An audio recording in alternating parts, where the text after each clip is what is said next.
All right, guys, we're here. We are finally here. A couple of people are late to the party, so it is what it is. But yeah, we are finally in here. Nolar and I are the only Dokkan people in here right now. We got a couple of Legends guys in here, but they're gonna wait until we get to that part. Goresh said he'd be here. He messaged me in about 2 or 3 minutes. Truth, we don't know what happened to him. He is gone. He got lost. He was trying out too many girls last night. He's probably wrapped up in FF7 Remake, which, I mean, I guess everyone is. It's so good. It's so good, though. It's so good. Yeah, so, yep, just we're waiting on maybe Goresh, but we can get started a little bit. I mean, granted, I don't even know what's going on for Global Dokkan, to be honest.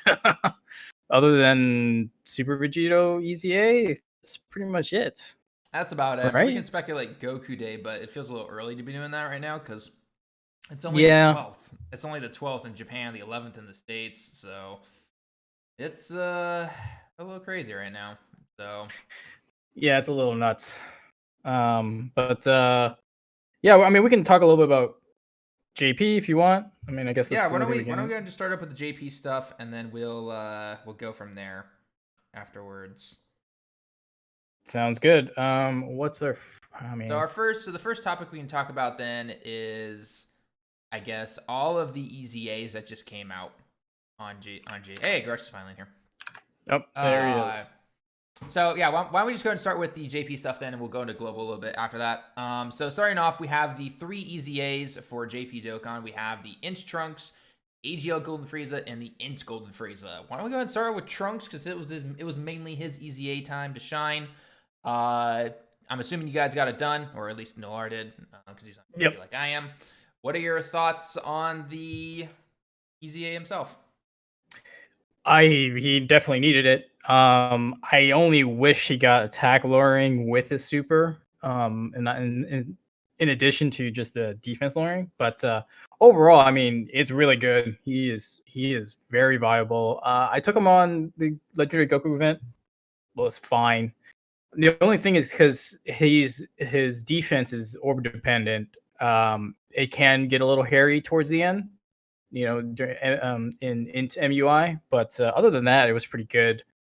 I ran him on a specifically like all nuking team, all orb changers, under the Bond of Master Disciple, and that worked out really well. I think I got almost a full field of purple orbs once. So yeah, I think he's great. Just need to test him out on Super Battle Road. I haven't done that yet. Kind of curious to see how he does there. But overall, I'm very impressed with it. I wouldn't say he's the best, but he's very good. Especially like the one part that everyone keeps forgetting is that 7 plus orbs, he gets super effective against all types. So that inherently adds more damage as you go on through the event.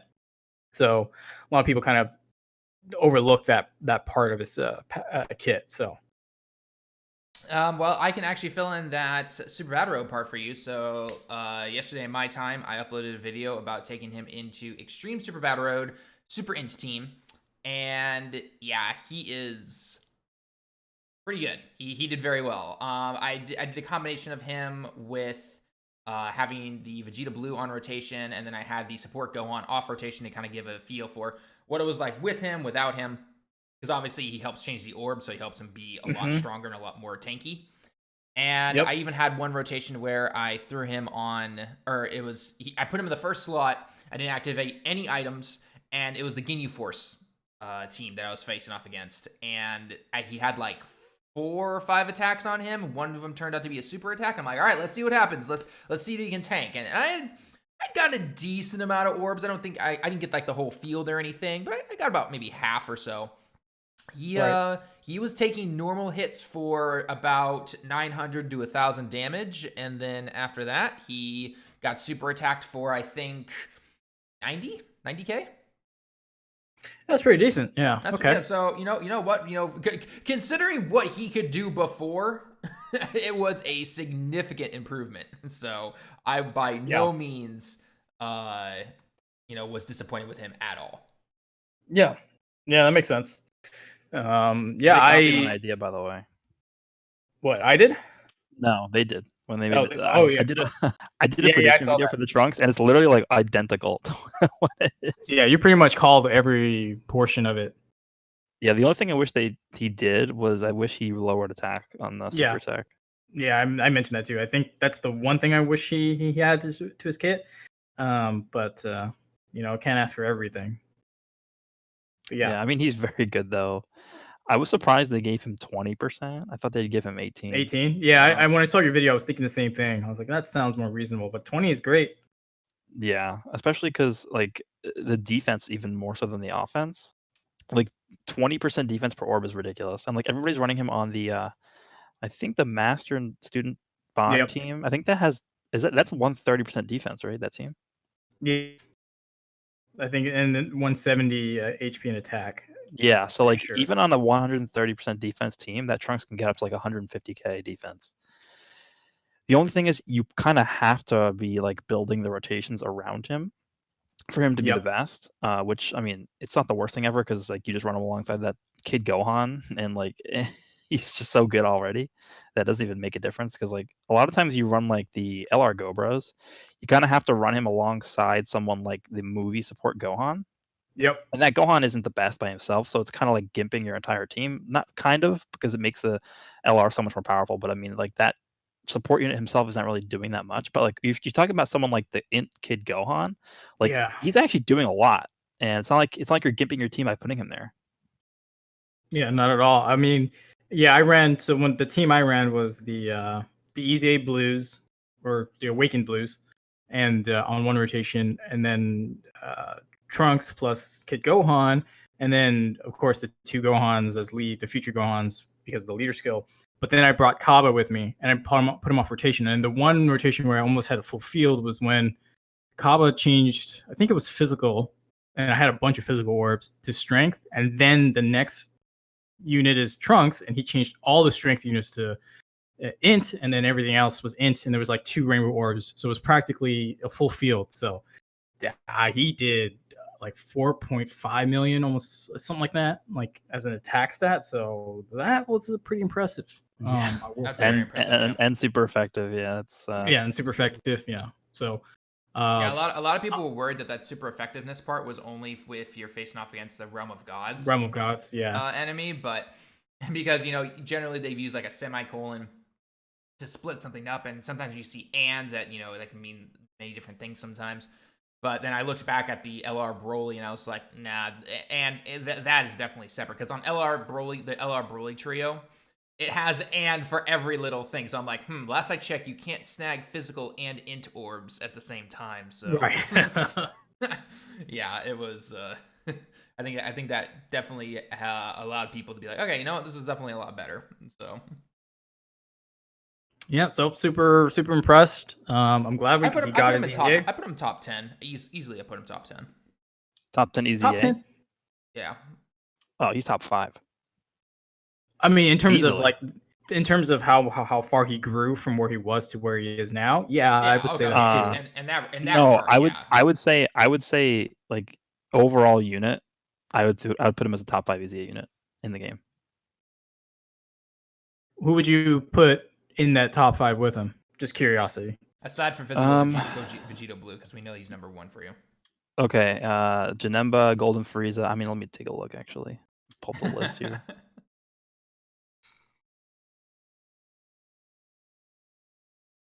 Okay. So definitely Golden Frieza, Tech, and Janemba. I think Omega probably slides in there. Who else? Omega's amazing. Yes, he is. Strength Gogeta might slide in there, but I definitely like Trunks better than him. I think Trunks more than SCR Gogeta. I think Trunks definitely slides into the top 5. Now looking at everything, 100%. Yeah. Okay. Very nice. All right. Well, let's move on to the next one then. Is unless you guys have anything else to say about Trunks.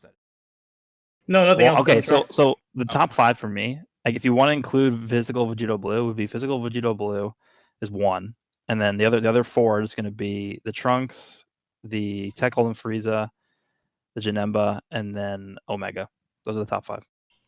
I'd agree with Makes that. sense. I'd agree with that. Yeah.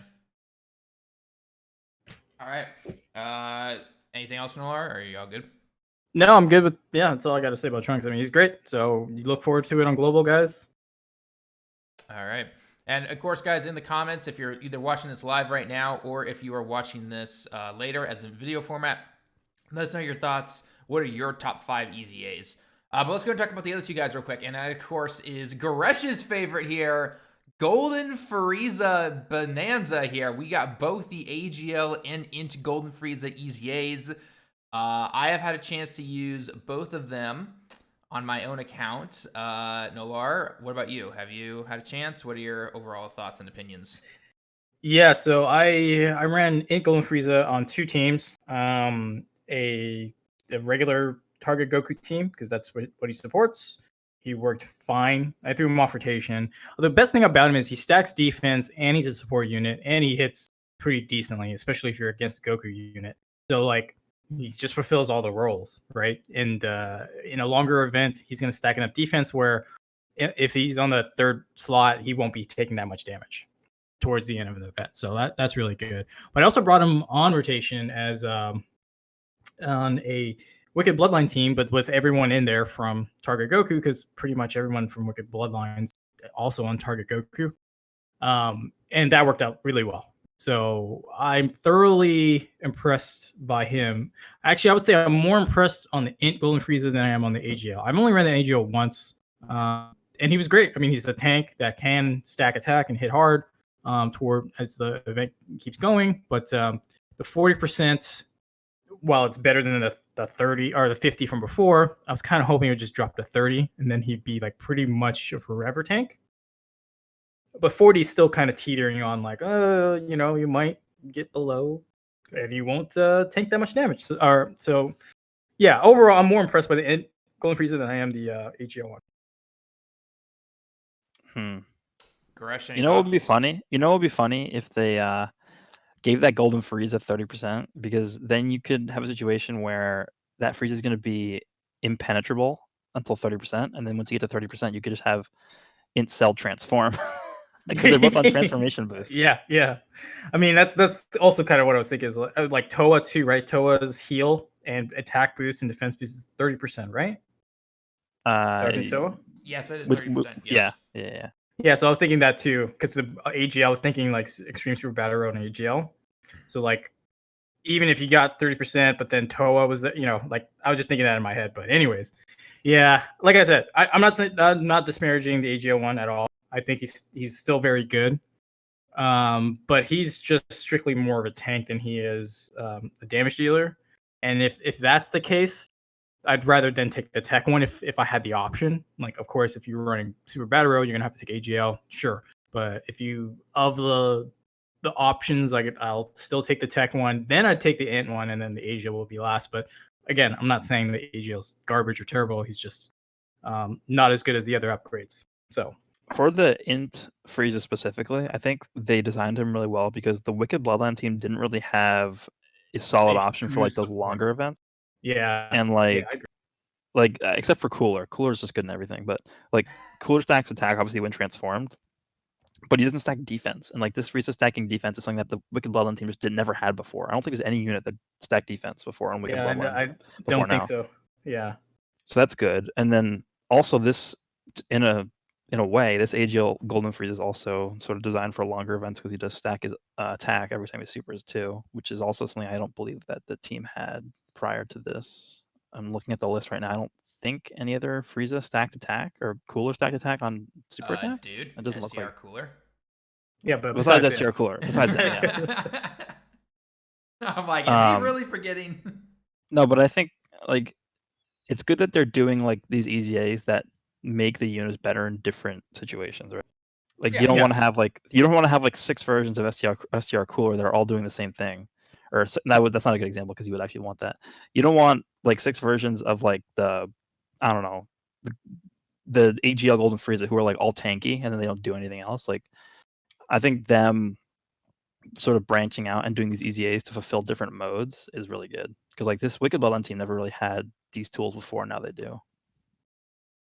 Yeah, and it gives you more options, right? I mean, granted, like Tech Golden Frieza, he's really good for pretty much everything. It's just that he was. I don't think I ever took him on that Legendary Goku event, but I don't know how hard he gets hit against MUI. I have no clue. The Tech Golden Frieza? Yeah, with his damage reduction up, is it still just like 5K, 7K? It's nothing, yeah. Is nothing? Okay. So like just giving you options, like because for whatever reason, I guess that leads more towards Super Battle Road in the sense that like you have to pick AGL, you have to pick Int. Here are your options. You know, can't take tech to those. So I think for expanding the game it's great. Like I have no qualm about them giving easy A's to these guys and especially differentiating them for, you know, different styles. So yeah. 50K. No, I definitely agree with that. Like you guys said, you know, I think everyone's always going to have their favorite, no matter what, when it comes to, you know, again, we're using Golden Frieza as an example here, but at least it gives you different options where if you jump into other modes where maybe it isn't as good or you are limited and you physically can't use it, aka some of the Super Battle Road stages, that's really nice. But I'm glad that they're not making these, I'm using air quotes here, these less easy A's essentially. You know, like, okay, because we kind of have to, we're just gonna randomly give this easy A to this. We're not really caring about it, right? It feels like maybe they've kind of learned their lesson since AGL Super Vegito, where they're actually putting thought into not only the main Dokkan Fest ones, but the other ones as well. So I think that's reassuring for me. Yeah, definitely. Do we know who's gonna be next? Is it gonna be Rose? It's either Rose or AGL, Physical Vegeta Blue. Those are the only Physical left. Vegeta Blue. Yeah. Yep, those are the only two. So if I had to take a wild guess, because we have Golden Week coming up, I don't know, AGL Rose maybe. Yeah, next, I mean, probably. I think we already know what the Vegito looks like, so Rose is gonna be crazy. I have no idea how they're going to make him. Yeah, I have no clue how they're going to make him. Like they're gonna have to make him like some ultra support unit or something, because like he already has competition from the LR who just came out. Right, exactly. And that's something that the physical one doesn't really have to, the physical Vegeta Blue doesn't really have to worry about, because there really isn't any other Vegeta Blue unit that's competing with him except for Tech, and this one's way better. So it's like Rose is gonna have to do something like 40% attack and 50% defense and 3 key to all extreme types or something crazy like that, or 30% attack, 50% defense to all extreme class enemies or whatever, or allies. Sorry, to like even make him remotely competing with someone like the LR that just came out, and also Vegeta Blue too. Well, because the strength Rose, he's basically an upgraded version of the AGL one, right? Like in every aspect. Because he has 3 key, 50% defense, and then super class enemies minus 15%. I want to say. Mm-hmm. Yeah, so like I forgot he had that, the minus whatever.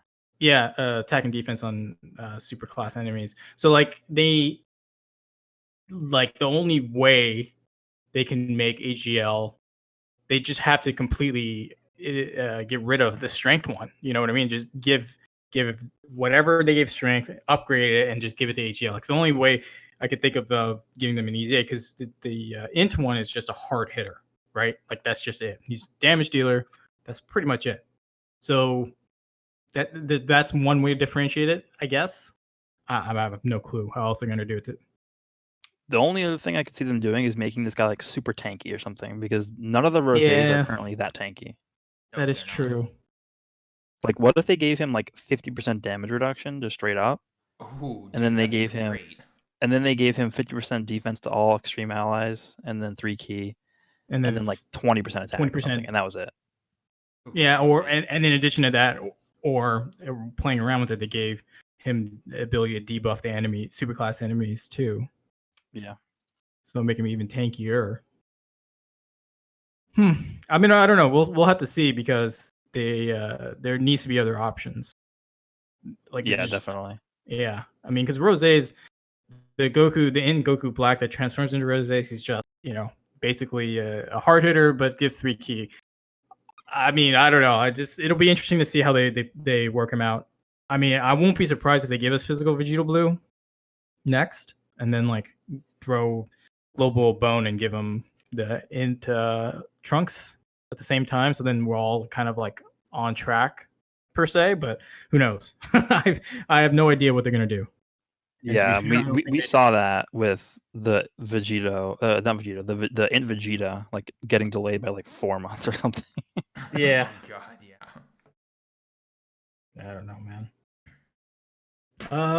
Yeah, so that's pretty much for the easy A's. That's kind of all we got on JP, besides the next one. Next topic here. Well, hang on. So I think real quickly, because I mean he just came out. Has anyone tried out the LR Crillon yet? I finished him, but I haven't played with him yet. So Okay.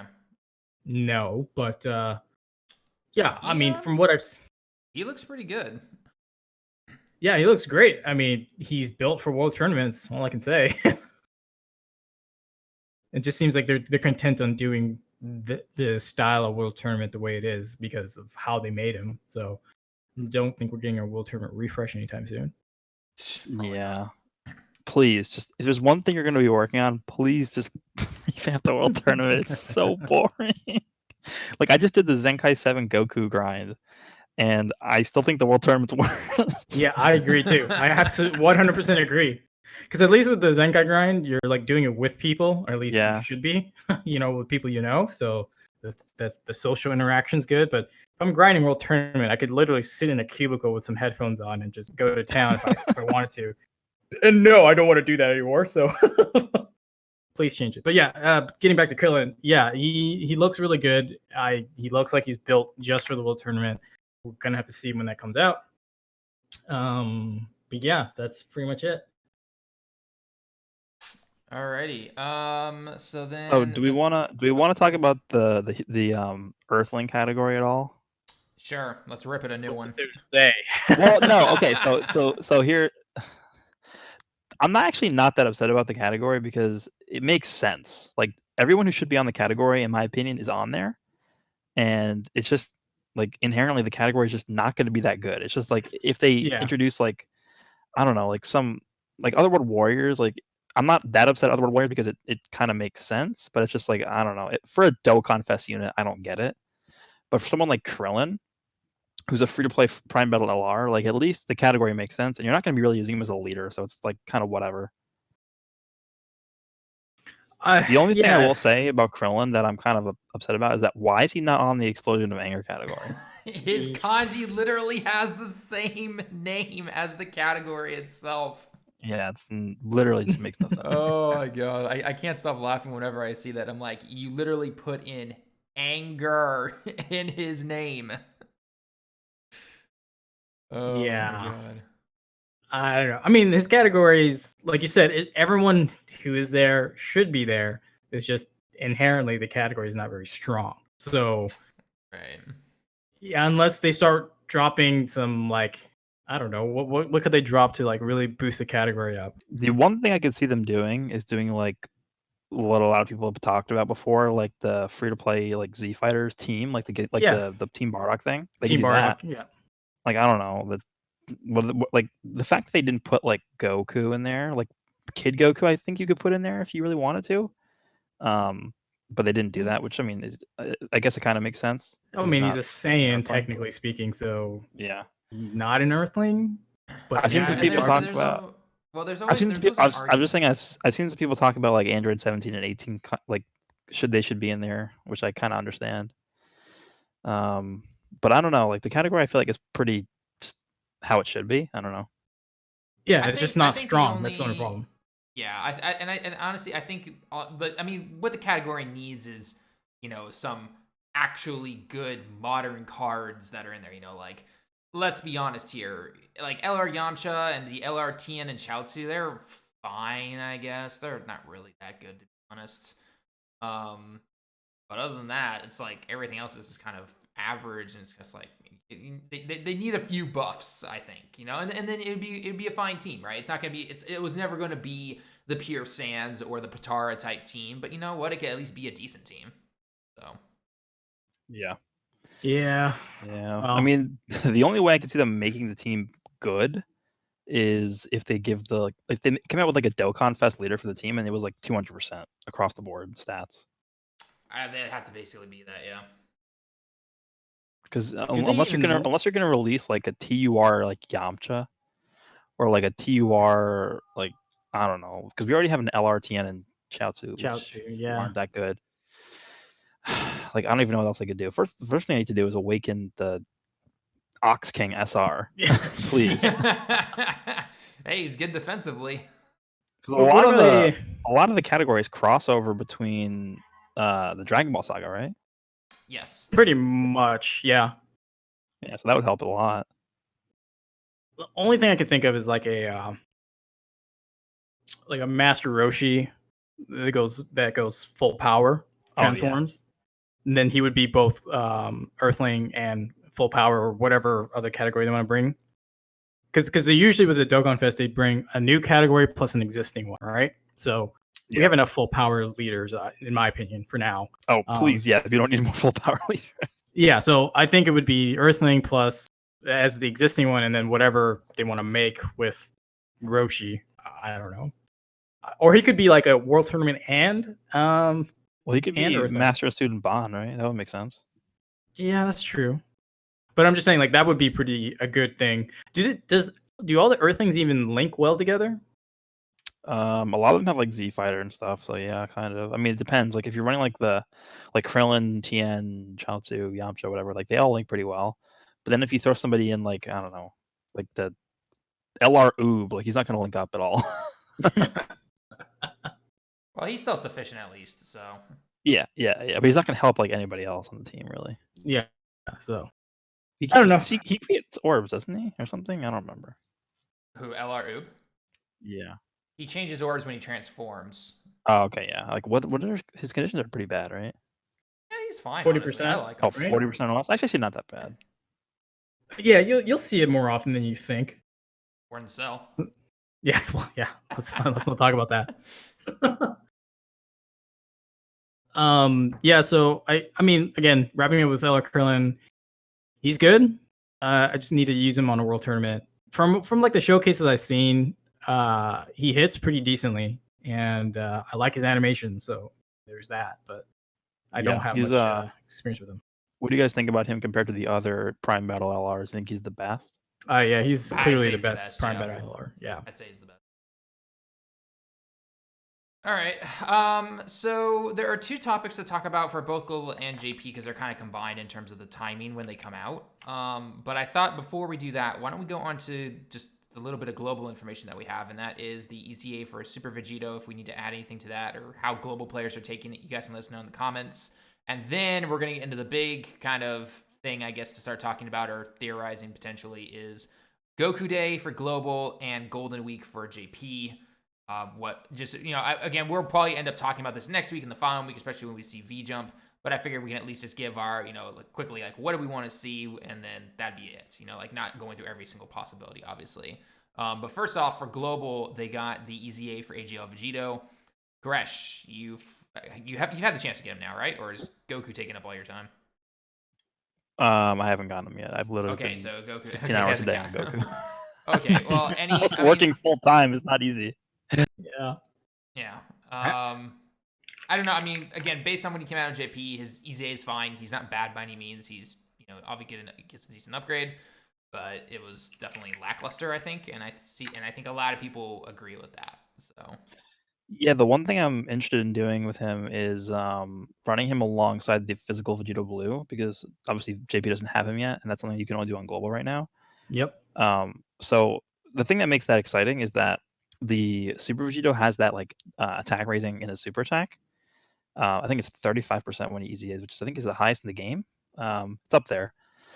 But that actually goes, that 35% that he does from the super attack, that goes directly into the counter multiplier of physical Vegito Blue. So his counters. So if you have I don't know, for example, on a Dokkan event or whatever you're running, you have AGL Super Vegito in the first slot, and then you have physical Vegito Blue in the second slot, and then the one in the first slot is a super attack.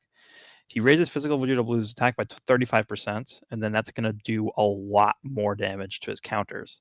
So I think that is the biggest thing to take away from his EZA. I mean, his EZA is definitely not bad, but I think people once Physical Vegito Blue came out and people saw what they did with his EZA, people were like, "What the hell? Like, Yeah. what did you do with the AGL?" 100% true. Yeah, I think they were just too scared to really push AGO Super Vegito, and so they like held back a bit. And then when they saw the backlash, and they were like, "Okay, we'll just open the floodgates," and then you got EZA for Physical Vegito Blue. So yeah, I don't know. I get again on JP, he's okay, he's decent. He's just a little underwhelming from what people expected. Um, I'm assuming global players feel the same way as well. But I don't know. I think it's fine. I was just gonna say, I think they put a lot of stock into that foreseeing super attacks ability, which is, I don't know. Obviously, the ability itself is insanely OP, Yes. but you're never gonna see it, right? Like you see it, like how many? If you run this guy 100 times, how many times are you gonna see that ability proc? I can tell you like once or twice, and that's it. Yeah, I would give it a little more, maybe like up to 10, just because like if you're okay, my thinking is if you take him on longer events, there's a greater chance of you eating a super on slot 1 with Super Vegito, and he takes a ton of damage, right? He has no defense against it. So I can see it happening more often, but the problem is by the time you get to that point where it's like close to getting 40% or you think you're going to get it, you're in a danger zone unto itself. And that's when you're like, okay, I'm going to eat an item and heal up. So I don't know. Yeah. It's a flip of a coin where whether or not you're going to get it on a run. So out of the 100 times, maybe realistically you'll get like 5. But if you like want to play a little more riskier, then you can probably get it closer to 10. But still, that's not enough stock for me to be really happy with his EZA. You know what I mean? Yeah, I think the biggest agree with thing that, though, yeah. like the if that ability goes off, like the ability to pretty much just have him be invincible, because if you know where super attacks are coming, you just don't put him there and he takes 0 damage, right? He's literally That's true. invincible if you know where super attacks are. That's what makes it so insane. And I think that's what they were scared of, because like, I don't know. To me, that ability does not pair up well with him as a unit. I think No, yeah. they should have just given him like more attack, more defense, and then just gotten rid of that part, right? I think that would have been honestly better. would have been fine with that. I seriously would. Yeah, so I think that's what sort of has taken away from his like just pure damage and I guess tanking ability, even though his tanking ability is good, just not on super attacks. So I don't know. It's just a weird decision. Like that part of his kit has like no one would have ever predicted that. There's just no way. I think that the way they could have done it better was give him some damage reduction upon getting a super. Of course, not 80%, but like 20% damage reduction, just a little bit. You know what I mean? It's still not enough to like let him eat one, but if you did eat a super, it would be like, okay, it's not as bad as it could have been. I think that's the best way to have gone about it, other than seeing where the super attack is. But yeah, like it just doesn't jive with his kit with the seeing super attack. I think they should have just given him a percent chance to activate that ability just every turn. Like instead of having it be like 100% chance below a certain amount of health, it should have just been like, okay, you have a 20% chance, like whatever they call it, like low chance to activate this to start a turn. Like that would have been better, because then even if you're above a certain amount of health, you're still gonna have a chance to activate that. So I think that would have been just a smarter way to do that. Yeah, you could have done it like 10% from 40% and above, for example, and then 40% below, it's a 25% chance to activate. Yeah, something like that would have been good. You know, that would have been fine. I think that would have been okay. And then if 40% attack and damage, it's okay, I guess. But I would have wanted a little bit more. But yeah. Yeah, that's my thoughts on Super Vegito, his EZA. So All right. All right. So then basically going from that is because, again, both JP and Global really don't have much else. Golden Week and Goku Day. So for those of you guys who don't know, Golden Week is a string of holidays essentially here in Japan, where JP has celebrated it for many times beforehand in terms of Dokkan. Generally, we've gotten a dual Dokkan Fest, and it's usually a pretty good celebration. Last year, we got the AGL Zamos, who is transformed, and then the Tech Trunks. So obviously everyone knows they're really, really good units. So a lot of people are speculating that this upcoming Golden Week should be pretty good. And then last year, Global got its the LR Go Bros Global First card on Goku Day. And so a lot of people were very hyped about that and hoping that this year can bring something special just like that. So obviously, again, we'll be talking about this today and next week and the following week until we actually know what's coming out. But just very quickly, what would you guys like to see on either versions of the game or both, depending on how you look at it? So, like, obviously for Golden Week, what dual Dokkan Fest would you like to see? And for Global First, what would be the next Dokkan Fest unit you would like to see? I think for Golden That was Week, like perfectly timed. I think for Golden Week, maybe. Well, I made a video about this, and my most desired unit is a Mod Junior and then Goku Dokkan Fest, dual Dokkan Fest. But I don't think that's super likely. I think we're probably going to see either a Golden Frieza and Goku, or like a Saiyan Saga thing, or some. People are saying Gohan and Bojack. I just don't see it. I think ROF is very highly likely, and then the Saiyan Saga is good as well. Maybe a Vegeta and Buon too, because if they want to sort of go off of what they started with the Majin Vegeta and Super Saiyan 3 Goku, they could just jump right to there, I guess. But that'd be kind of weird because they'd skip so much with the Buu Saga. There's way more to put out. Yeah. Unless they want to do something where it's like Majin Vegeta Goku, and then you just skip all the filler, which it's not really filler, but no one really cares about what happens before that. And then you go to Super Vegeta and Buhan, and then I guess the next thing they would do is Kid Buu and Super Saiyan 3 Goku, because the only Super Saiyan 3 Goku that we have that's really, really, really good is the LR, and then the AGL EZA one. But the AGL EZA one has kind of fallen off a little bit. I don't really see that many people using him. And we did just get the first LR that got a Dokkan Fest to replace him in the Bardock, right? Because the physical Bardock is just plain old Bardock, and that's the one we just got too.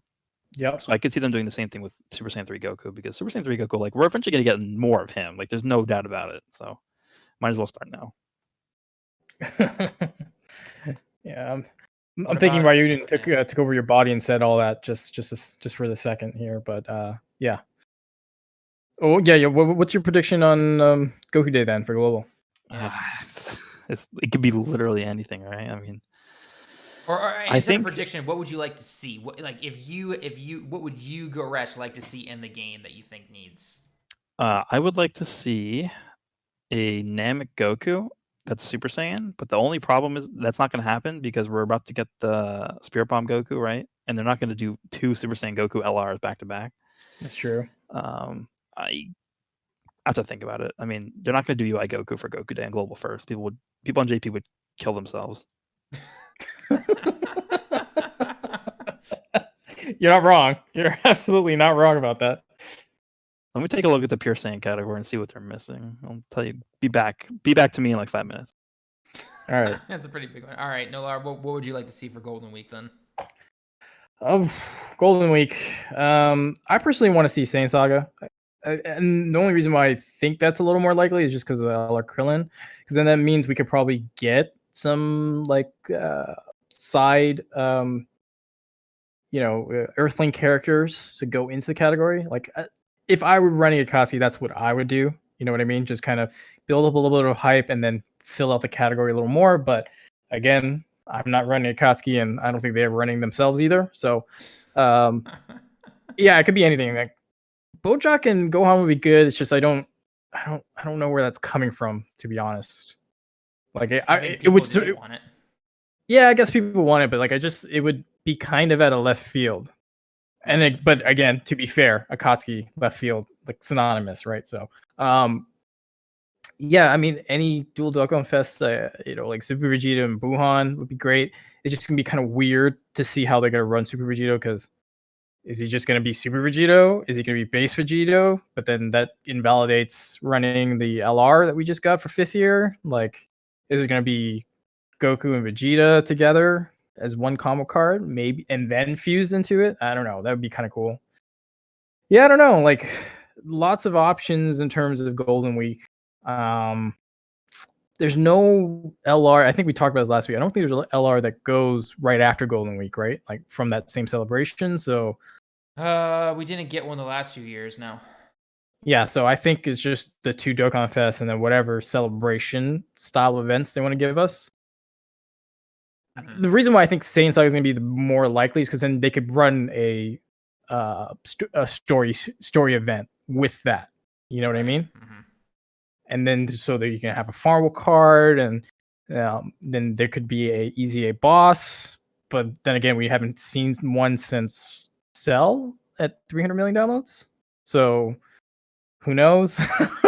Who really knows? Yeah. So I personally think Saiyan Saga would be my bet. Like that's what I want to see. But we'll find out. V jumps what next week? It's the 12th right now, so probably Friday or Saturday this upcoming week. Yeah.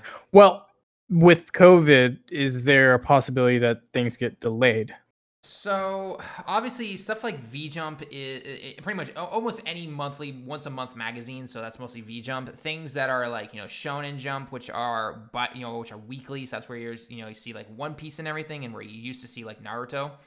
Those can be kind of stopped at almost any time essentially because they are weekly. Okay. However, the V Jump, because it's monthly, they probably have had the April. Or technically, it's the June issue. Again, they're weird on how they do their months and everything. But the one that is supposed to come out this month in April, it's been done. It's been probably done for at least a month in the making. So they could easily.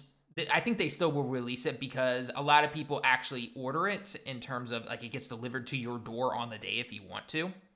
Here in Japan, or you can go into the store obviously and buy it. And things like the convenience stores and supermarkets are still open here, so I don't think that's going to happen.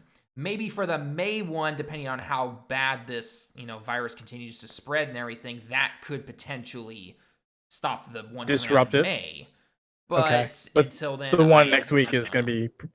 So the one next week is pretty much done. I venture 95% guarantee that it will probably be coming out. So okay, as those two words contradict each other. Yeah, and then for Goku Day, I have no idea. Like, maybe we'll finally get the Bye Guys Goku. Everyone wanted at 300 million downloads. Like, maybe that's what we'll get. I have no idea. I have one. I don't know how much people would actually like this. I mean, there's definitely going to be some people who would kill themselves over this. There's 2 options. The first one is GT Super Saiyan 3 Goku transforms into Super Saiyan 4. That's a good one. We don't have that yet. And then the other one is some kind of Heroes Dokkan Fest, like maybe Zeno Super Saiyan 4 Goku. I don't know. Those are the 2 that come to mind. They did have that that questionnaire. I wouldn't put it past them. That would be so ironic if they give Global a Heroes Dokkan Fest first before JP. Hey, you know what? If he's good, go ahead. By all means, go ahead and do it. I think JP would be so pissed. Oh, yeah, I think would be pissed, but I think the Super Saiyan 3 transforming into Super Saiyan 4 is probably more likely at this point because we don't have that, and they haven't really done that many GT themed celebrations, even probably since even the 40th. It's been like over a year at this point. Like, there's not really anything going on with GT, really. I mean, to be honest, the only thing people really care about from GT is Super Saiyan 4, so that's fine. Yeah. So the thing about GT is like I feel like they want to leave it to the anniversaries to really deal with GT because it's just I don't know why, but like year 2, that's when we got the original Super Saiyan 4s, and then year 4. Actually, no, I take that back because we got Gogeta and Omega for one of the downloads, right? Yeah. So, but the thing I see with GT is that like nobody cares about anything in GT except for the Super Saiyan 4s, who are like super super hype. Like everything else sucks except for that, and like people go crazy for those, and it's such like an imbalance. You go from literally nothing mattering to like super super hype, right? So that's why I think it works like that. That's true. Like, what are they gonna do? Release a Rildo Dokkan Fest? Like, nobody's gonna care. No, dude, no one would care about that. Yeah, I mean, I don't know what else they could do to build GT. I mean, transforming Super Saiyan 3 Goku, they could do transforming Vegeta from base, like uses the machine to transform to Super Saiyan 4.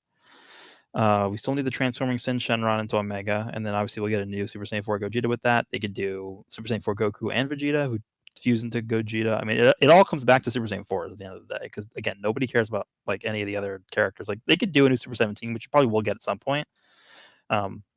They could do like a Hellfighter 17 and then a Android 17 like dual card who fuses into Super 17. Like I don't we know. could do something like that. That would actually be pretty good. Other than that, it's all not like nothing else. Like Baby, maybe we can get like a Dokkan Fest Baby. I could maybe see that. I don't really know how popular that is. Well, shit, if he's the artificial life form Dokkan Fest category leader. Yeah, finally. Been over a year. Yeah, I don't know. Talon, what do you think? Golden Week. So for gold, I mean, I did a video myself. I think like almost everyone does when it comes to the Golden Week. What I would like to see personally, because again, trying to guess at what they're gonna do it's always tough with these big celebrations and everything. I would either like to see a Vegito Boo combo to kind of keep going with like what they did with the Super Saiyan 3 Goku and Majin Vegeta. However, I do recognize that probably is not happening until the 350 million download celebration, because they did the Cell one last year for the 300 million download celebration. So I can easily see that not being until late August when we have that big combined celebration. So the other thing I would like to see personally is the SSJ2 Gohan and Bojack, and I know that's kind of just out of left field, and I know a lot of people obviously want it, obviously myself included. Do I see it actually happening? Probably not, but it's just I would like to see it, and I think I'm still stale from not having a upgraded good Super Saiyan 2 Gohan. So yeah, one that you actually see. You should see the LR transformation is fine. He's good. You just never see him. Get that straight for people. But yeah, so that's what I would personally like to see. But I would not be mad whatsoever if we did see the Sand Saga celebration where we got to see like a base Goku or a Kaioken 3 Goku that then goes into Kaioken times 4 Goku and an 8 Vegeta or something like that, because obviously that hasn't been done, and I know that would be hype for a lot of people. So that's personally I would like to see for Golden Week. Yeah, I was just thinking out loud, like they could do a story event where you farm all the Z fighters, right, from the Saiyan Saga, and that would be part of Earthlings. Boost that, and if they decide to make one of the, probably if it's the Kaioken Goku like Saiyan Saga leader, like that would definitely round out the teams. There's just so much stuff they could do with it that I think there's a lot of potential with Saiyan Saga, in my opinion. Mm-hmm. Yeah, no, definitely. They've never really done anything for the Saiyan Saga ever. Like besides the banner units, like the Goku and Vegeta banner unit, like there's literally nothing, right? To my knowledge, no, they haven't. No. Wasn't there that story event where the Nappa and the Vegeta went ape? And we don't have that card. And we still don't have that card to this day. The Great Ape Gohan, yeah. Yeah. So I'm just saying, like, that's that. So my favorite event in the game. The Saiyan Saga story event that has art in it that just never became a card for no reason. Oh yeah, boy. That's wow. Oh, one other topic I forgot to put down. I guess we can talk about it now. Potential LR for JP. I think everyone's kind of made a video. Everyone's speculating it's Golden Frieza, Angel, LR. So yeah, it's not him. It's not gonna be him. I don't know. I mean, there's always a possibility it could happen. Or maybe that Frieza is going to be needed for whatever potential LR comes out later. I'm not really sure though. The only reason why that event's up is because there was a bug where they actually, it wasn't a bug, it was a mistake. They put that event up instead of the Tech Golden Frieza event. And they were like, okay, well, we made a mistake, but we're just going to leave this up until the 24th anyway. That's why it's up. Right. Wasn't even supposed to be up anyway, so it's not going to be him. Well, I mean, it could still be him, but I don't think so. I think something like a Gohan and Piccolo is more likely. How many Dokkan Fists? How many Dokkan Fists do we have that are from R7? Super Saiyan Blue Kaioken, Golden Frieza, Evolution Blue. And 117. That's it. 7. This was 4. I mean, I think the LR Go Frieza needed like what metals did they need to awaken to LR? Was it just Frieza and Goku? Oh, you like Goku too. We forgot about him. Yeah, so I can see them. I mean, I can see them throwing like a LR Gohan and Piccolo, but using all those events as metals to farm to awaken them. Yeah. Okay. Actually, we missed a lot. We have Evolution Blue Vegeta, Blue Kaioken Goku, the AGL one. We have Golden Frieza, yes. UI Goku, STR Goku, and then like half the category is Dokkan Fest units. There's 6 in total, and the category is like that small. Yeah, dude. It's all Dokkan Fest units, unfortunately. Or good, at least half of them, like you said. And then Bergamo, yeah. Oh no, Yeah, Bergamo's not on representative. He's on Universal. He's on Universal Survival. USS, yeah. Yeah, I don't know, man. That Tech 18's pretty good though. Yeah, changes orbs. Yeah, she's good. That Piccolo's really good from the Universe 6 saga. The multiform Piccolo, he's insane. What? That Roshi's really good. The representative of Universe 7 Roshi that we have in the game, he's really good. The Tien's really good. The Krillon's really good. Oh man. Where are these characters? We have no Gohan on this category. 0. I thought we did that farmable one. The AGO one, right? Oh, sorry. He's an SR. Yeah, an SR. That tops out SSR. Yeah. Unfortunately. Yeah. I don't know. I know we're gonna get one. That's for sure. I'm just not sure who it's gonna be. Hopefully we'll get something. I mean, hang on. Is the who is it? The Master Roshi from the Baba Shop? Is he in that category? I don't think he is. No, it's just the full power or yeah. Monaka. Beerus suit or Monaka suit Beerus is on there. Oh yeah. Yeah. I totally forget about him. He was a global first. Yes, he was. That's right. Everyone was so hyped about that. It was insane. I think that's it in terms of topics, right, Talon? I believe so. Yeah, we've basically hit everything. So if we want to start going into some questions, though, we definitely can. We got a couple of donations, and then we can go into some. Yeah, let's do the questions. All right. So if you guys want to ask some questions, let's go and check these out. So the first question came at the very beginning. Hell May Cry says, question to Goresh. You said you think physical Vegito Blue is the best TR in the game, but where do you rank him among all units? I saw the Hall say he's top 5. I don't. It's really hard to say because like when you're talking about like the best, quote unquote, the best units or whatever, like it's really hard to compare a lot of them because they're all doing different things. Let me take a look at the list. Hold on. Well, first of all, who are we gonna say is the best? Like the LR Blues from the anniversary, probably, right? Yeah. Yeah. I would say he's probably the top 10. Is he better than like Spirit Bomb Absorb Goku? I don't think so. Maybe. Like again, it depends on what you're looking for because like that Vegito Blue is gonna get like if he gets supered by like a strength unit, he's gonna die. Like just straight up. Yeah. But like he doesn't provide any like utility to the team at all. Like he's just straight damage, and like he can take he pretty much always takes 0 damage from super or from normal attacks, right? Right. Yeah. Like for example, if you're comparing that Vegito Blue to the Gumku, like he's always going to be sealing. He's always going to have like max key. He's going to be creating ores for the team. Like he's doing a lot. So strength or physical Vegito Blue is not doing a lot, but what he's doing, like he does it so well. Like he just does insane amounts of damage. If you have like I don't know, I guess if you're running him on super physical, you can see where the super attacks are with Piccolo. So like in the Extreme Super Battle Road, you guess you can figure out a way to have him along with Piccolo, and then you just know where super attack is, and he's not going to take damage anyway. But in terms of like all units, I think top 10 is a safe thing to say for him. Definitely. Top 5, probably not. I would have to really sit down and think about it, but I don't think so. He's probably top 7. I think is what I would give him. All right, very cool. Nolar, any more thoughts on that, or just going to the next one? No, keep going. Okay, next question is from Mr. Wantastic. Do you think Lynx will ever get revamped down the road?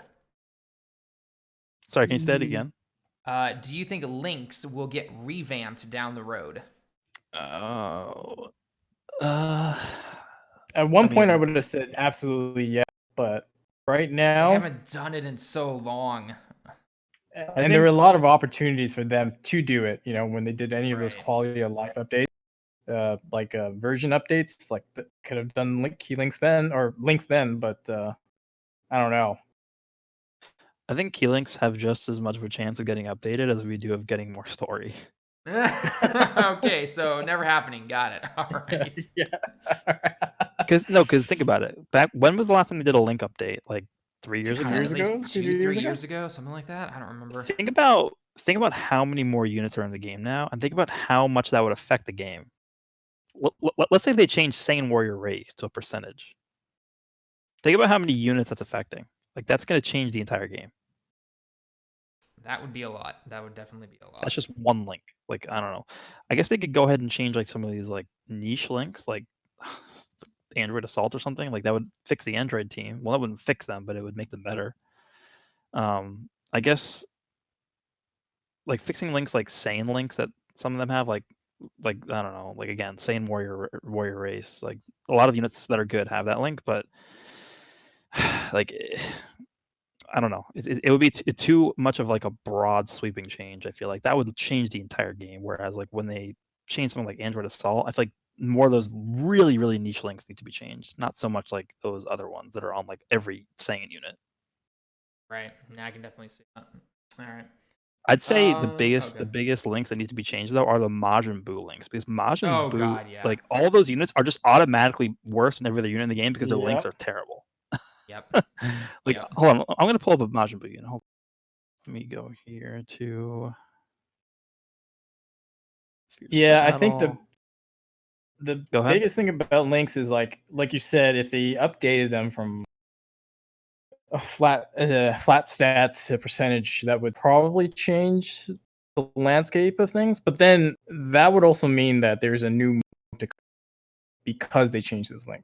You see what I'm saying? So if they went for a 10% attack link for the Kamehameha, well, the Kamehameha team's going to just blow through any event unless they make a new event where they are going to have some difficulty, struggle a little bit. So the only reason they would ever change links again, just because Goresh pointed out that it would really change the landscape of things, it would probably just be when they introduce a new mode.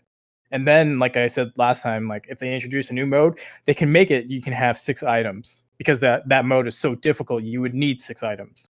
Or you know what I mean? Yeah.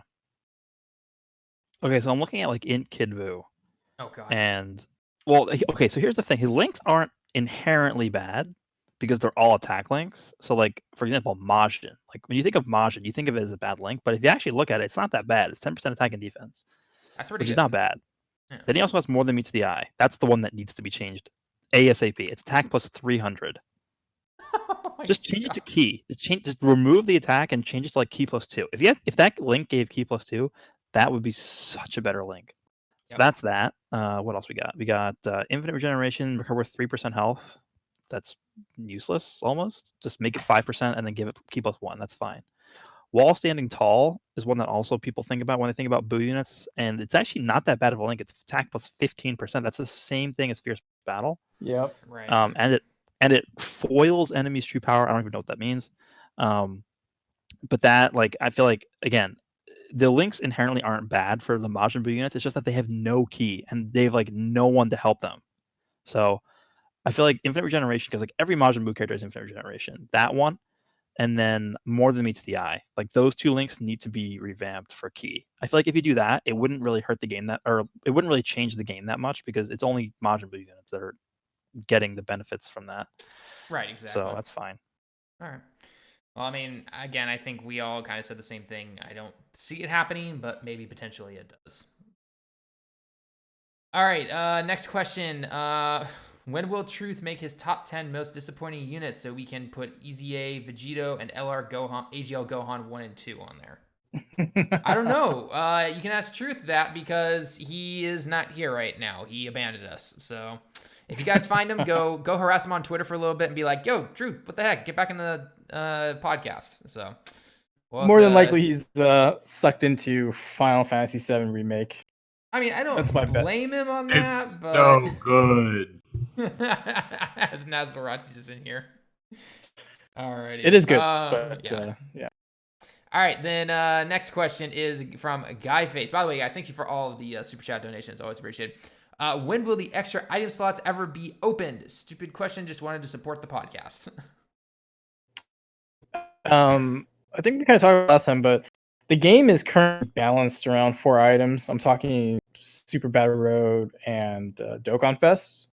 And I think that's kind of it in terms of like when you would actually use items. Legendary Goku event has 4, but the thing that you can have 6 items, the reason we could is that the Infinite Dragon Ball History event only limits you to 2 items, right? So they can make a whole new event and limit and open up everything and give you 6 items to use, right? And That's exactly what I was about to say. Yeah, I agree. So I don't think we'll ever see 6 items for Super Battle Road, Legendary Goku event, Dokkan Fest.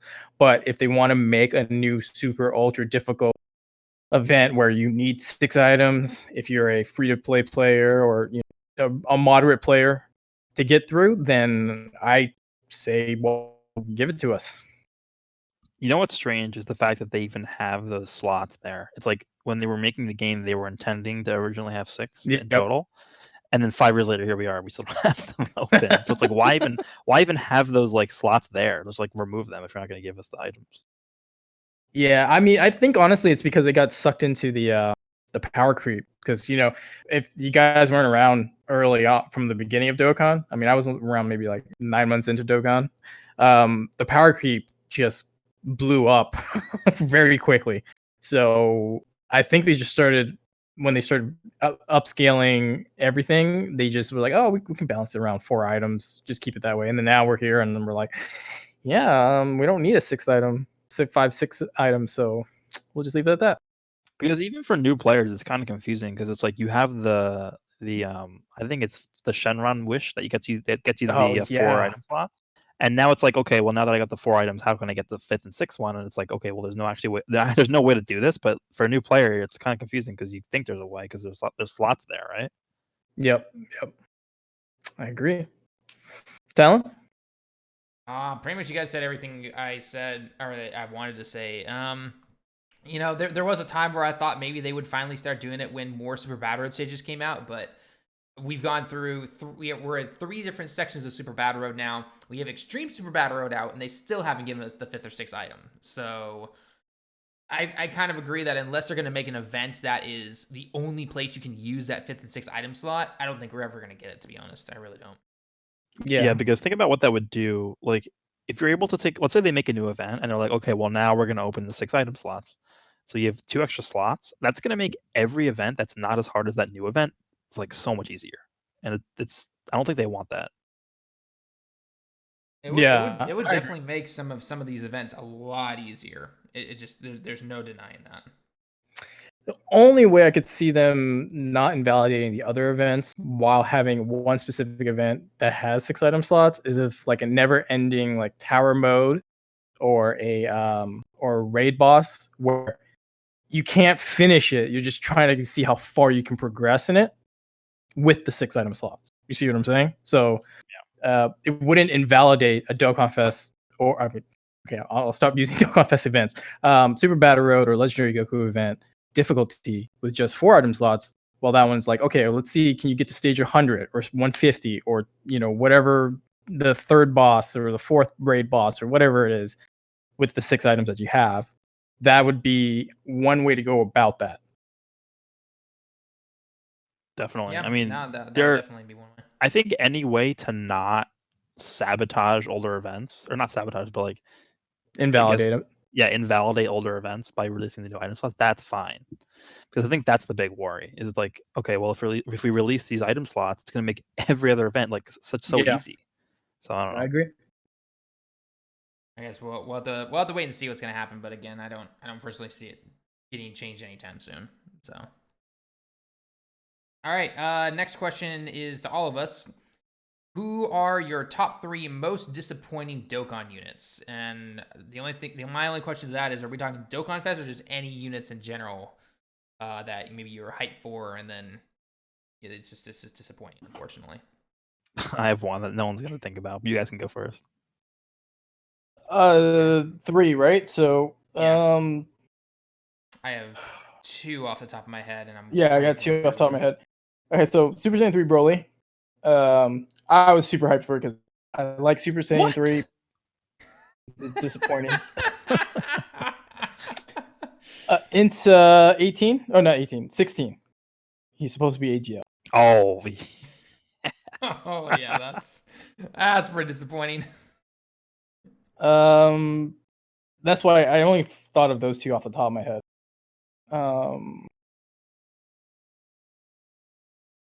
Yeah, I can't think of a third one off. You guys go ahead. All right. So my first one is Incel. I'm just gonna. You guys know why. I mean, I think he's a really good unit. I think I'm one of the only people who actually really like the unit. It's just like his transformation conditions are so bad. Like, why would you do that? Same thing with Gohan. I think they're both gonna be my 3. Like, both of them are gonna be number 3 for me. It's like obviously they're very good. I think Gohan. Most people know how good Gohan is at this point, but it's like people pulled that for that unit because he can go Super Saiyan 2, not because he stays at Super Saiyan 1 forever. Like, yep. Oh, you don't like Super Saiyan 1 Gohan, man? That's so iconic. Yeah. I don't know. Those are number 3 for me. Number 2 is the Awakening for the BoJack event Gohan. The physical one, right? Yeah. Like, how long? First of all, on Global, we waited a year for that event to get revamped after it came out on JP. It was a year later Global got that event because that event was supposed to come to Global during the hit celebration, and we ended up getting it during the Super Saiyan Blue Kaioken Goku celebration. So literally a year late on Global. And then we're like, okay, cool. Like, the event finally got updated, and then like he's not good. So it's like, all right, well, sweet. Like, Super Saiyan 2 Gohan, like pretty much one of the most loved movie characters in the entire franchise, and he's like this free to play unit. It's like, it's not bad, but like it's not anything to write home about. And then my number 1 is LR Demon King Piccolo from the World Tournament. I know he's really good, but that should have been a Dokkan Fest. Yep. He not even a Dokkan Fest. He needs to be a Dokkan Fest LR. He's like the second most significant villain in the entire series, hands down. Like, I'm obviously very happy that they made him as good as they did, because I think he is really good, and I think a lot of people still don't understand how good he is. Oh, he's very good. He's a very good I think the reason why people underrate him is that a lot of people are only able to use him at 55%, and he's going to be a lot better once you get him rainbowed. Dude, even at 55%, he is totally fine. He helped so much in Extreme Tech. Super Battle Road. Yeah. He was amazing to have. Yeah, but like, they could have done so much with him. Like, this was the unit I've said that I wanted the most in the game as like a Dokkan Fest LR, or even just a regular Dokkan Fest. Like, it would have been, I would have gone bankrupt for this guy if he was a banner unit. But like, okay, they made, like, I don't know. It's just, it's very, like, I don't know. Well, I guess like my one question for you is then, if they made him a Dokkan Fest LR, would he sell more than, say, any other? Would he be up there in terms of selling? Android 13. They made Android 13 a Dokkan Fest unit. This is true. This is very true. I think he would sell more than a lot of the main ones. Like, I'm gonna go and take a look at these guys right now. Like, let's see. I think he would sell more. Let's see. He would definitely sell more than Piccolo, 100%. He would definitely sell more than Transforming Super Buu. He would sell more than someone like Turles, definitely. Maybe Jiren. I think he'd probably sell better than Jiren. I don't know. There's a handful you could choose. Like, Hit, he would definitely sell better than Hit. Like, not even close. Oh yeah. Future Gohan, he probably still better than Future Gohan. You guys gotta remember, like the JP player base, like really likes Dragon Ball, OG Dragon Ball. Oh yeah, they When do. I mean, Kid Kid Goku Goku came got out, top when- grossing right after year 4. Yeah, he literally it was the fastest top grossing ever. And like this guy, like they did a poll of like the most I guess the most popular Dragon Ball villains, and like who like people voted for who they liked the most as a villain in Dragon Ball. And I think this guy came in like the top 5. So he would sell very well. I think even more than sell. He would probably sell well. I definitely think so. Yeah, definitely. All right. So those are your top 3 then, in terms of most disappointing. For Goresh, I think it was. Yeah. So for you, Okay. For me, I would say I'm gonna kind of go down. So my number 1 most disappointing is, I think, kind of obvious to anyone who knows me. LR Gohan, AGL, no competition right there. Personally, for me, just yeah. I mean, again, he's not a bad card, but guys, and we, by the way, I should probably clarify, when we say most disappointing, we don't mean that they suck, they're terrible, and everything else in between. Oh, except for maybe Super Saiyan 3 Broly, but And that Gohan, the physical one. Physical Gohan, yeah. But it's just that we expected so much from them, and then it just turns out to be what it is right now. So anyway, so AGL LR Gohan is my number 1 pick, easily, no problem. Number 2, in terms of a card, I would probably have to actually go with what Goresh had as well. And funny enough, it's a Gohan. It's the physical Super Saiyan 2 Gohan, because he literally, the only place you are ever going to see his full potential is in Super Battle Road if you face the Bojack team. That is the only way you can see that. And it's just... it hurts so much. So, and because when we got him, or the revamp on JP, was it after the SSJ2 Gohan? That was during. I think you got it during the hit celebration. That's why I said he was a year late on Global. Okay, he could have came out with hit, but he came out a year later. Yeah. Yeah. Okay. So and I think that's what started to get people maybe hyped for a potential Dokkan Fest Super Saiyan 2 Gohan, right? So that was definitely, I think, my number 2, and then my number 3 has to be LR Cell. It's pretty self-explanatory. So, and as kind of like a runner-up, I will probably say this is gonna be a weird one, I think, to a lot of people, but the STR Jiren, I think I was disappointed with that one personally, in my opinion. He's fine, right? He's a 130 attack and defense, and he gets a medium chance to stun, which only is really usable on Super Battle Road, but half the time it never happens. That's about it. So. That's personally for me right there. So. It's funny, like when UI Goku dropped, we were all hyped because it literally was the episode aired and then he dropped, right? Or the announcement was in game like an hour later, I want to say. Something like that, yeah. But when he finally got his awakening, I was like, okay, so UI Goku, he's gonna be amazing. Looking back on it now, yeah, he's not so good. Not so good. Are you talking about UI Goku?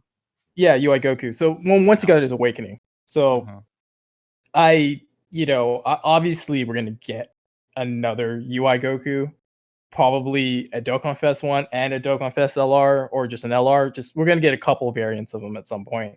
I was just disappointed looking at it now. At the time, I was super hyped, but I was buying into the hype, and now looking at it, he's not as good as I wanted him to be.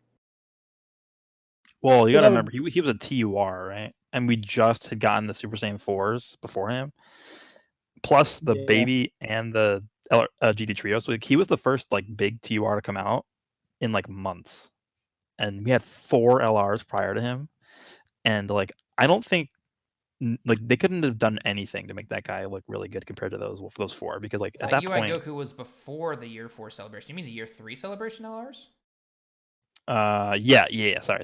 Yeah. So the year 3 celebration LRs, like that was the first, like probably one of the biggest power creeps ever in the game in terms of just units, not leader skill, it's just units. Like the transforming Vegeta, or not the fusing Vegeta and the fusing Gogeta. Like I remember those guys were able to just like solo Super Battle Road. Like that was so stupid. And then they come out with UI Goku and it's like, okay, yeah, he's good, but like in Vegeta and physical Gogeta, it's like, Okay, like it's impossible to live up to that. That's just what I feel like. I mean, you're not wrong. I agree with you. It's just, I don't know. Just if looking at him now, he just aged so much that he either needs an easy A, or he'll eventually get one like 3-4 years down the line. But I don't know. It's just I want a good UI Goku that I can use. We'll definitely get one. We'll get one. It's just I want one now. But when we're getting one, who knows? But yeah. All right. Any other questions, donations before we go to Twitter? Yeah, we got two more. We got two more donation questions. The next one is, where do you see Dokkan 2 years from now? Would you like to see a full revamp? Revamp. I'm gonna step in on this one for just start off. God, I haven't looked at Dokkan numbers in a while in terms of how their revenue is. I'm sure it's doing just fine as usual. I don't know if I can personally see Dokkan still being around in 2 more years. I don't know. If it continues the current path that it's on right now, I don't know if I can still see it around in 2 years. I don't know.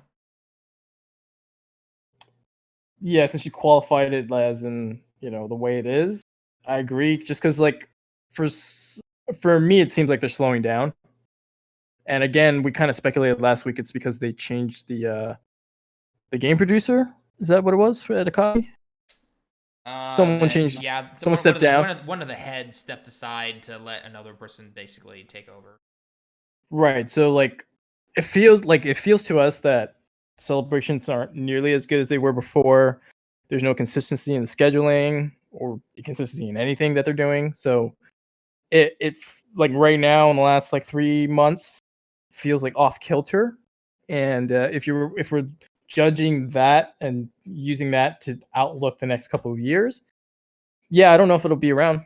Maybe not. But I still think it generates enough money where they'll still keep it around. But is there going to be enough enthusiasm? The player base is going to be as happy and sticking around? I don't know. But that's a hard one personally. I have to disagree with everything you guys just said. Go ahead, man.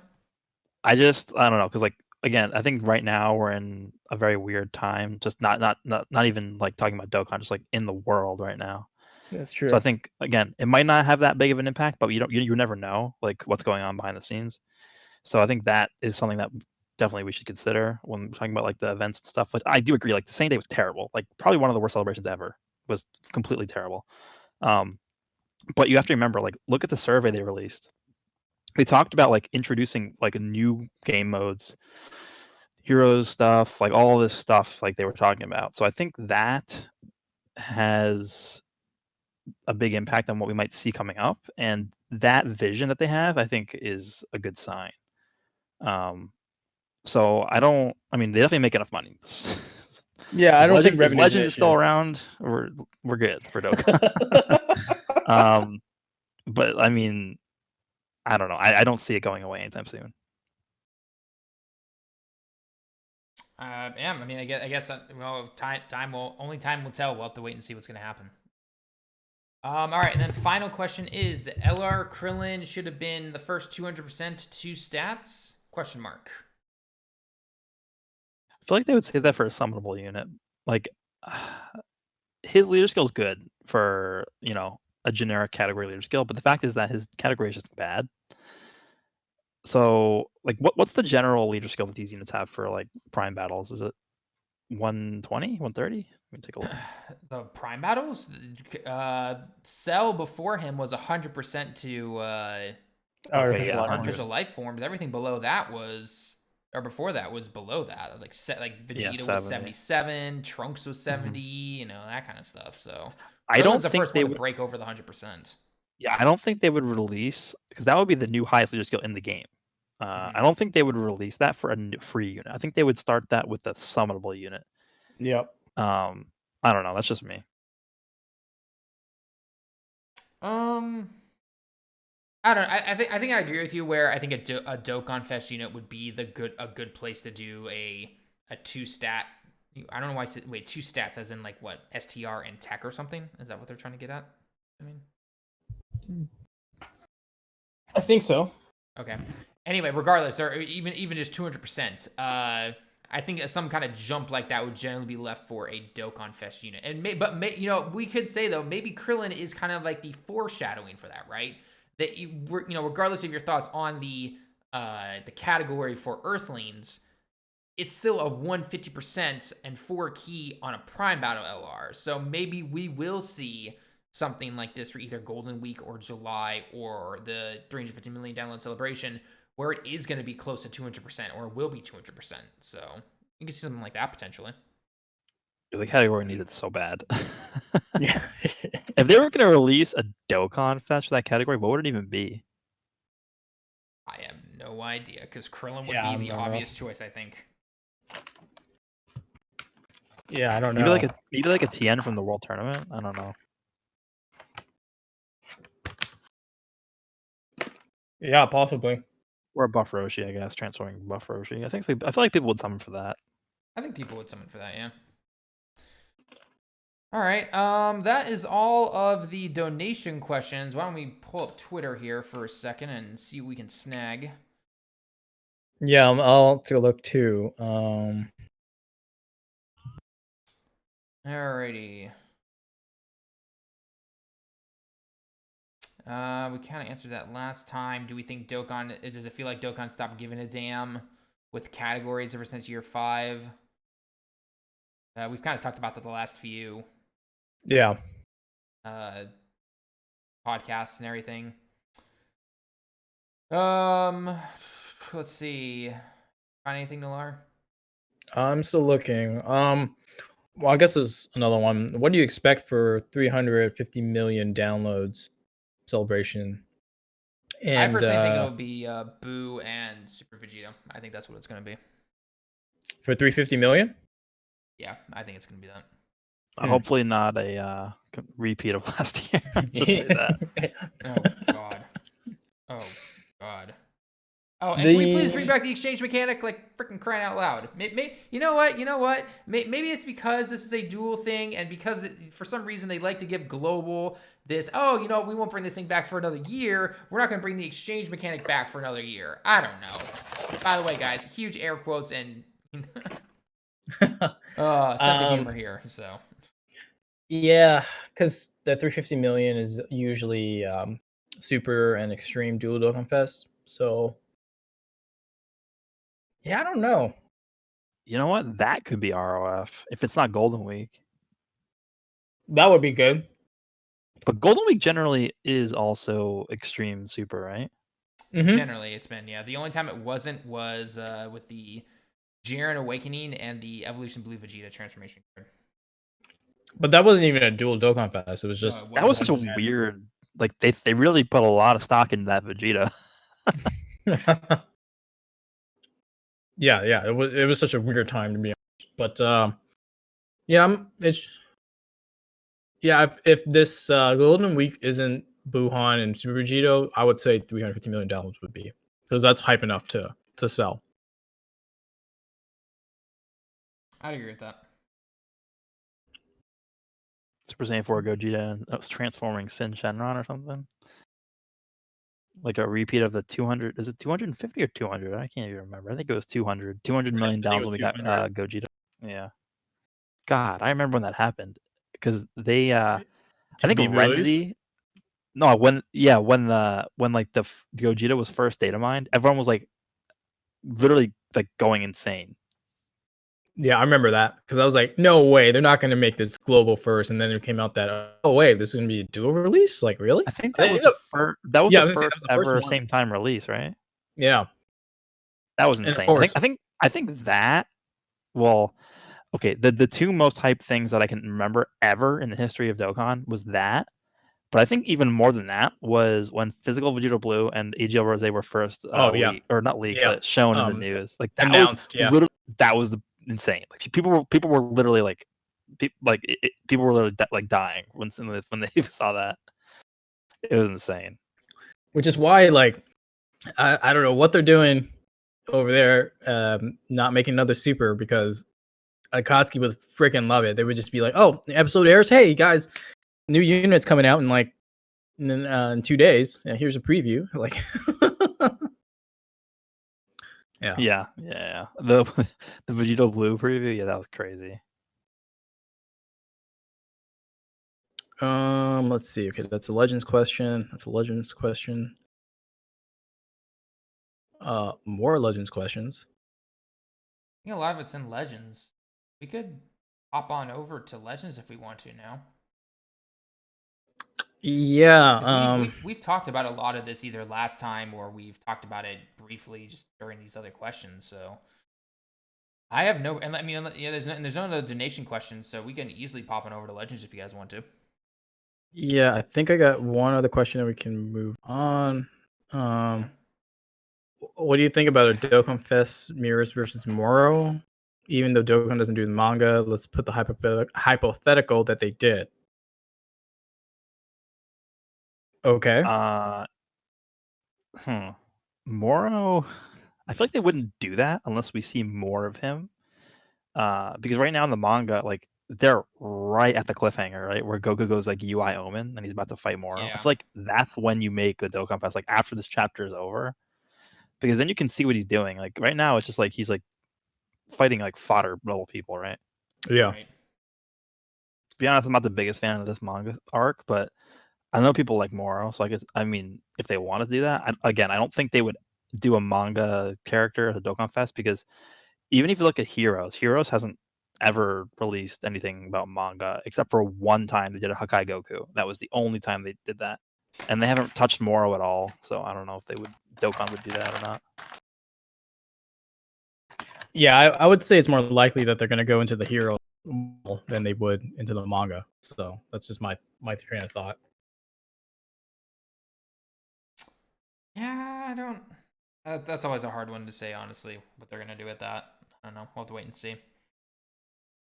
All right. Well, why don't we go ahead and move it on over to Legends? So, is Brad and Nasdorachi, you guys all in here? I messaged everyone. Brad is not in here.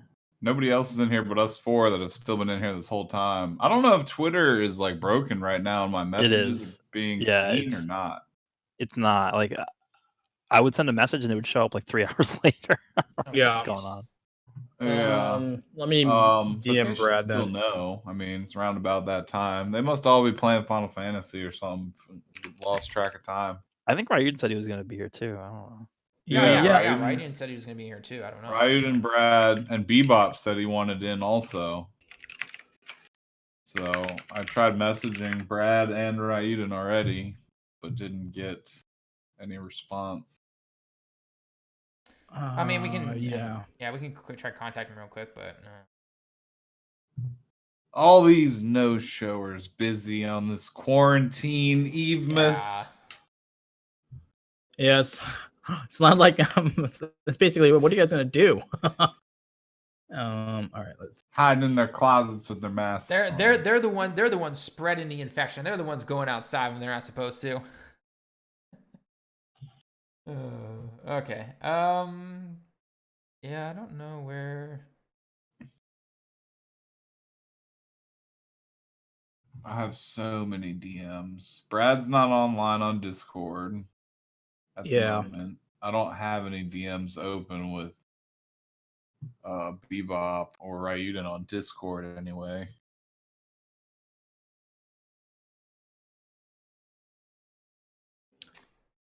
Well, why don't we just go ahead and start talking about some of the basic stuff that we have in terms of the topics? Someone just joined. There's Raiden. Hello? Oh, sorry. I apologize. Hey, Oh, you're literally right on just time. joined in. Okay. Still doing the Zenkai grind. Yay. I remember when I did love that. Y'all Oh are my nuts, god, bro. speaking of which, did you guys recently watch the Goresh showcase video of it? Oh wait, he's right here. I clicked. I thought it was scheduled for 12 a.m. and it went live. So oh well. Yeah, it went live conflicting with our podcast. I scheduled it for 12 and I clicked schedule and it just went live. It would have been YouTube good doing if you YouTube could things. plug, be like, we are also live, like right now, by the way, and Yeah, come and check I out this tweeted link. it out because I was like, okay, it's live. I might as well just tweet it. Oh well, Hey, no harm. for the record, if they do that kind of thing for a Super Saiyan 3 unit, I expect you to just 72 hours, doesn't matter. Caffeine overdose, we're going to Zenkai 7 him 24/7. We're just going to go until we're done. It's going to become an issue of like, because look, Gret, you said that you had most of the yellow soul saved up because you were going to do Goku Black, but then changed your mind, right? Well, okay, so I had a lot of coins. That's where I got all the souls from. As soon as I saw that he was announced, because he was announced like 2 weeks ago that he was getting a Zenkai Awakening, right? So we had a little bit of time to just grind. So 2 weeks, that's 14 days. You get 300 coins a day. So that's 40. That's what 4,200 in total over 14 days. Hold on, it's So 120 per. 120, yeah, 120. If you do the random, so that's 360 per day. Yeah, 360 per day for 14 days. Yeah. So that's like 5,000 coins, right? And the cap is 5,000 coins. Yeah, so that's about. I mean, I had like 8,000 coins saved because I had the cap, and then I had some in my box that were just like gift box, just sitting there because I was at the cap, and I was like, okay, well, because at that point we didn't know if the Goku was going to take the Zenkai souls or not, because we were like, okay, well, he might just take the normal souls from his event or whatever. Turns out he takes both. Both. Both and normal souls too. So it's like a lot. And yeah, I mean, I honestly, I didn't even have enough souls to get them all the way up to 1,400%. I had to grind an extra like 2 hours to grind the extra souls to do it. I was like barely just like short of it. So I don't expect 99.9% of the population to actually have them fully boosted right now. I'm stockpiling on purples and greens. I wonder why. There is a way to either throw all those into something separate than adventures because of the stupid Sakura medal things or whatever. I just do the 7-hour ones before I go to bed. That's all I'm committing to that thing. All these adventures gotta go to the souls. Yeah, I'm stockpiling on purples and greens, considering reds, but I don't know if they're gonna Zenkai that red one. I don't think they've ever touched single type buffers yet. The thing is, though, they'll do Trunks eventually. One of these days. One of these millennia. The thing is, though, we can never tell like what their kits are going to be like, because no one would have thought this Kid Goku was going to be a support unit or like partly support unit, right? He's everything. He does literally everything. Yeah. He is honestly, I consider him one of the best units in the game. Arguably top 5. He is. No doubt. He does everything. His Z ability is his biggest detraction, but if you just ignore that, then everything else about him is really good. And he will be extremely good when we have a functional Dragon Ball Saga team in the game. One day. What he doesn't give to everyone else, he gives so much more to just him because of that Zenkai ability that he makes up for it 100%. What the other guys lack in one Z ability buff, he makes up for because of that Zenkai buff. I just realized I joined a co-op match with a friggin' Angel Super Saiyan 2 Goku. Great. Hey, at least he's yellow. Yeah, at least it's the right color. The yellow hero Goku with a bunch of D and C equips. I'm like, what is this? I'm gonna join anyways just to help you out. I'm gonna go ahead and do it. All right. Well, we kind of jumped the gun a little bit. Get back on track. Sorry about that. Sorry. Let's see. Where are we at? All right. So the new units this week, right? Oh god, I haven't used any of them yet. I only used one, and I didn't really get a good feel of it. But let's just talk about one of them. I'll start with Green Cell. Thoughts? Next. I think he's interesting. It's clear they didn't let him buff regen for a reason, because they're like, all right, we get it. We've done enough. But how about we just have him buff future and androids? And I guess that's okay. His kit is a little interesting. He's got to be on the field for a certain amount of time. They gave him blast armor on his green card. I think it was a missed opportunity to let his green card do the same thing as the red Trunks is to help him stay in the field longer. He would have been way more valuable if he could do that. Because if he's on the field for 6 timer counts 3 times, getting the green card, he would have been way better if you ask me. I think the Cell might have a little bit of an easier time to be on the field for longer. And the reason for that is because with his main ability, he gets like, what is it, like a -14 as blast card cost or something. So it's a lot easier to chain those in with him, I think, and then that's gonna bridge him into being in longer. He's definitely a unit that is very, very heavily dependent on one-offs from his kit. Like, you could throw him against, like comparatively speaking to a unit like Super Saiyan 4 Goku. Goku is just good, most all the time, relatively unbuffed, just with his red cards and his green card. And the Cell, you need to do specific things, leave him in the field for a little bit, get an enemy to swap out, and then use his main, and then he's well above average. But you can only do some of those things one time. So you have to very strategically plan them and, when to use what to really maximize his use. Yeah, I think his third passive being behind 12 timer counts is a bit extreme. That's way too long.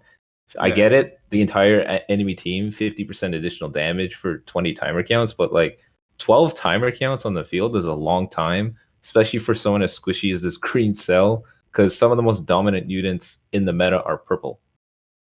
It's I think it was probably not the best.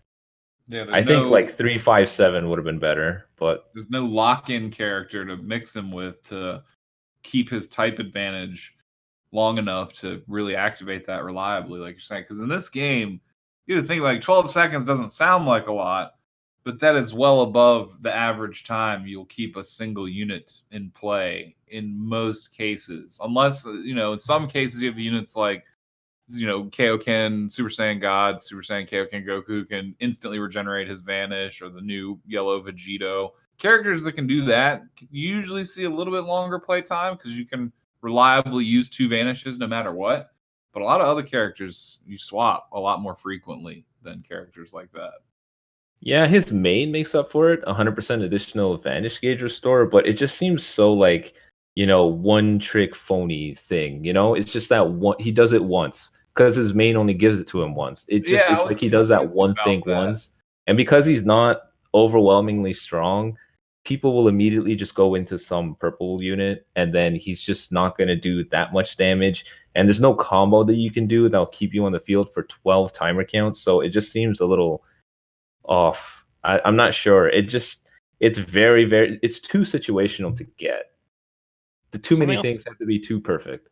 Yeah, something else I heard some too is the fact that his green card can't be comboed from. Like, you can't use it to combo into anything. That's the only thing. If that was exactly like Red Trunks is, it would have been perfect. Cell would have been far more valuable. But because it's only with this blue card, it's like, that's probably not a good idea. And they should have at least let it chain with blast cards. I think that should have been a given because his main gives him a blast card. Why not? It would have just strung his whole kit so much better.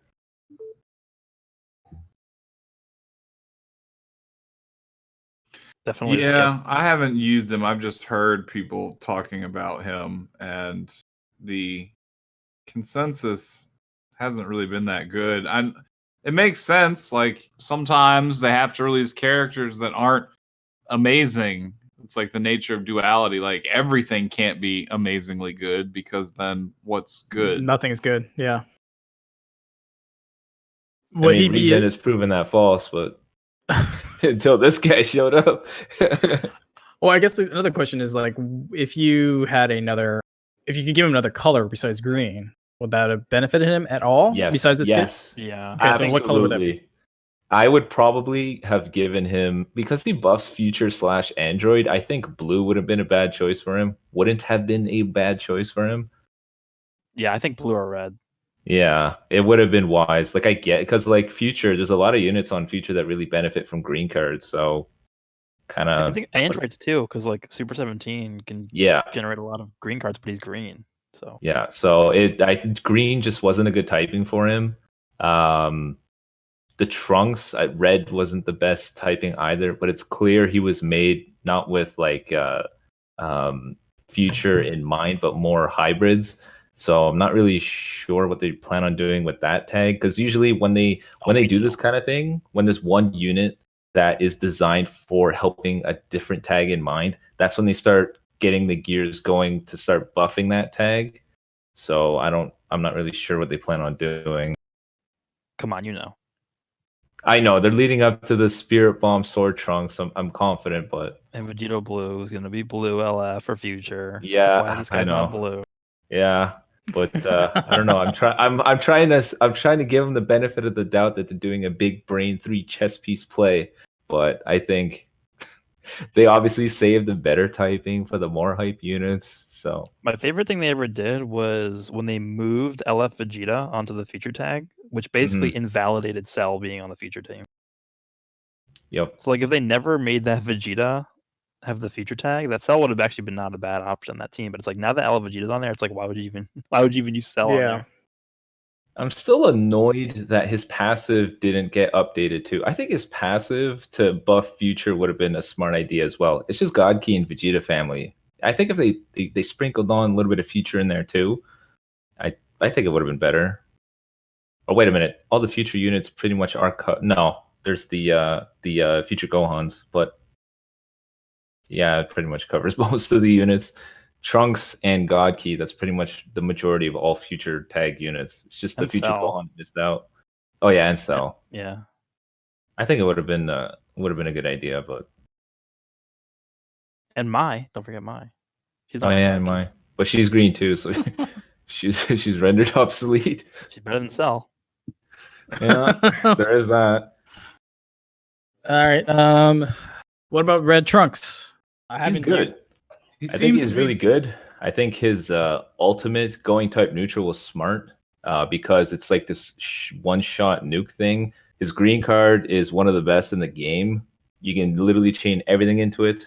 It gives more key than Super Baby 2's version of it. It's really good. I don't know if it has a long animation. It's a short animation, right? It does have a long It does? animation. Okay. Yeah. Okay, I just wasn't sure. Couldn't remember off the top of my head, but great green card. Ultimate is very very strong. Just not the best typing. He's the best unit on the banner, but he's kind of similar to Cell in the regard that you need to leave him on the field to really get full buff usage out of him, and that hurts him a little bit. Like if It's you, because I was just saying, if you immediately swap into him and try and pull off any type of big moves, he's going to be severely subpar damage. Like you can't just swap into him and Rising Rush. I mean, against a yellow unit, yeah, that'll work, but in type neutral, he'll do not very much damage.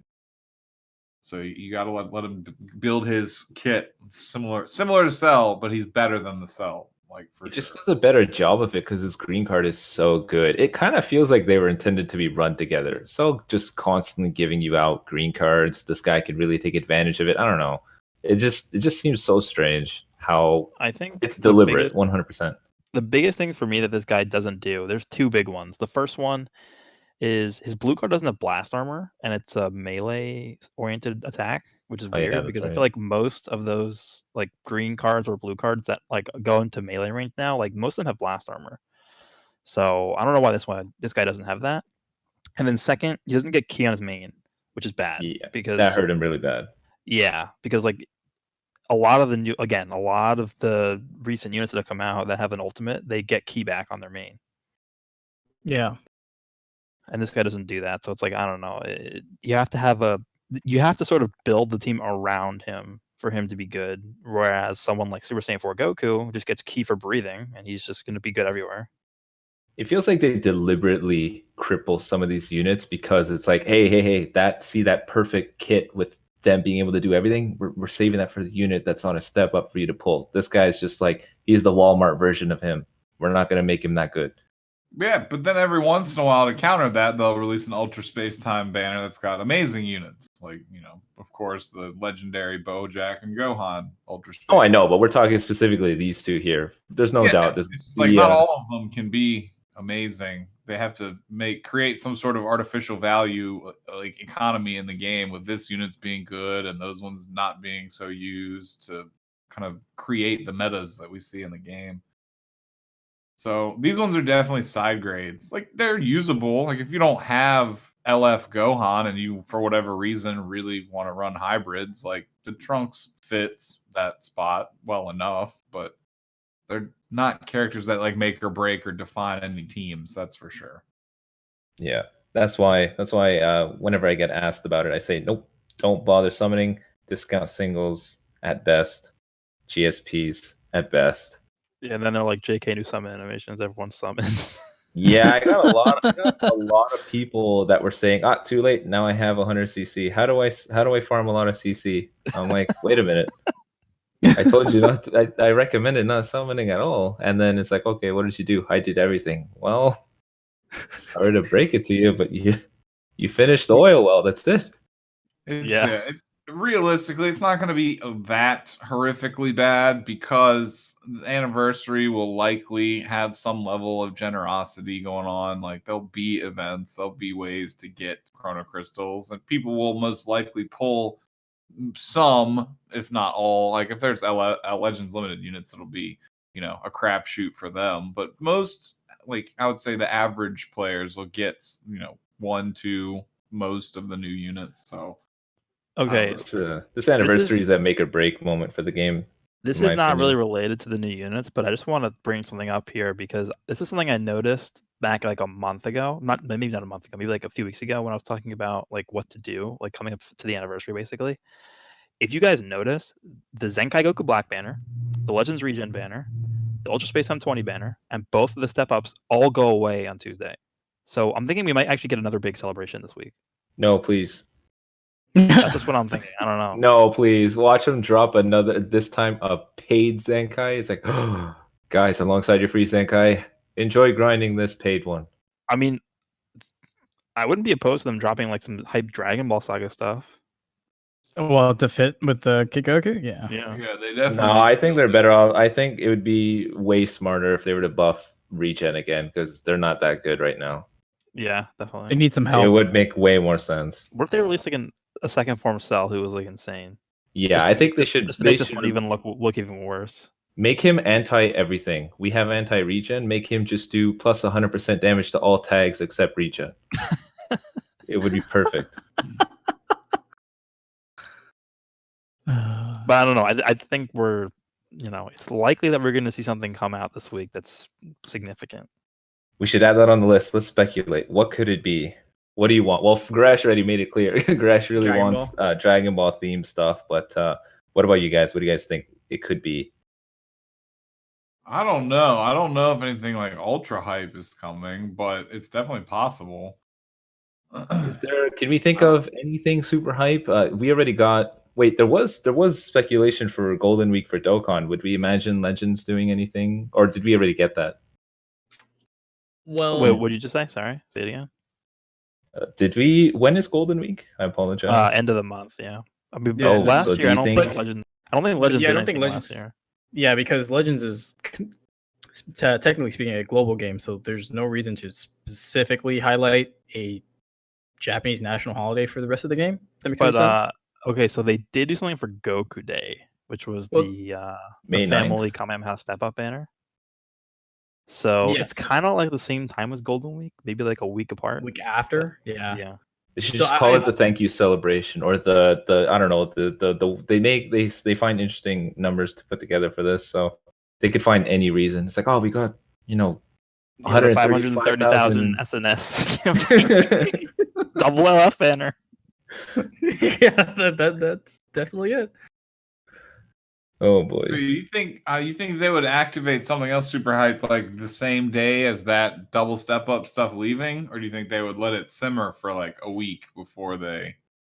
Dude, Legends burns things till it's charcoal. Do you remember the end of last year? Holy crap! It was just never ending hype. Yeah, I think because generally what they do is they do a week of new stuff, then they do a week of just nothing. Well, like they bring like a Legends premium or whatever out, and then they do something new the next week. So we got the USD this week, so I think maybe next week they might not do anything, but then the week following that, I think there might be something big.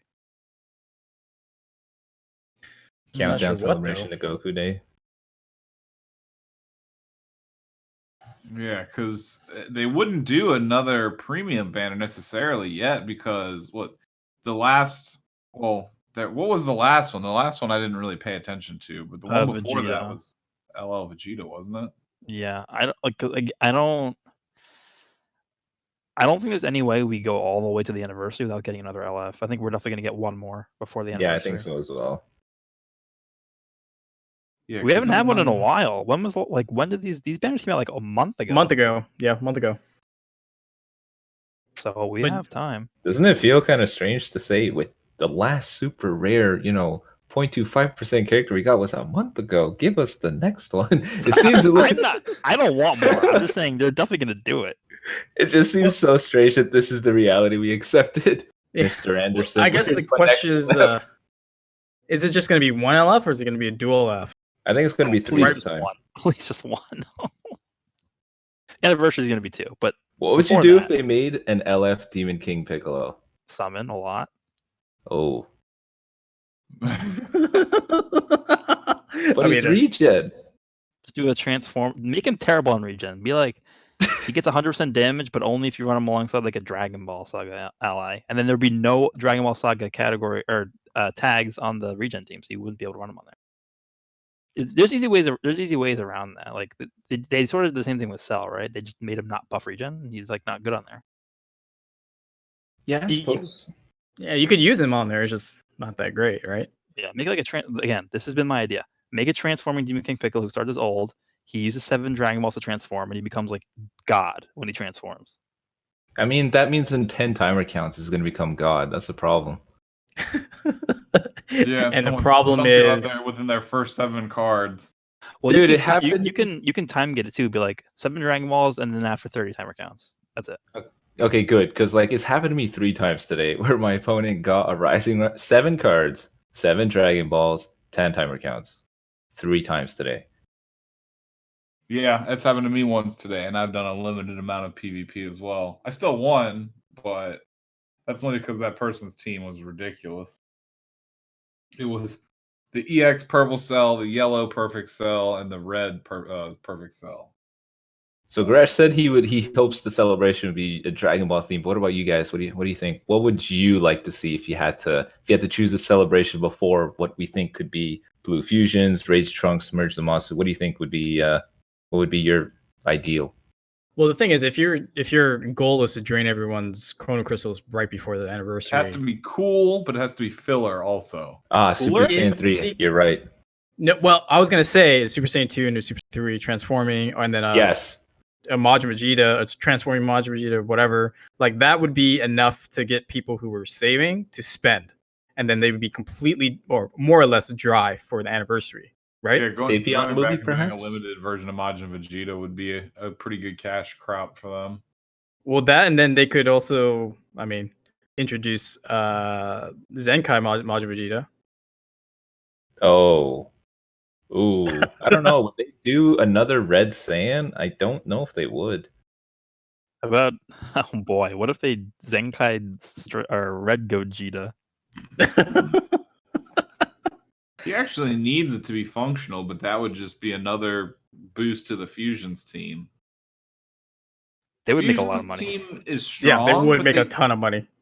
They get units very sparingly. Like oh, they'll pepper them in. Every once in a while, we'll get 1, 2 fusion units, but the team it relies on those units being super strong when they do come out.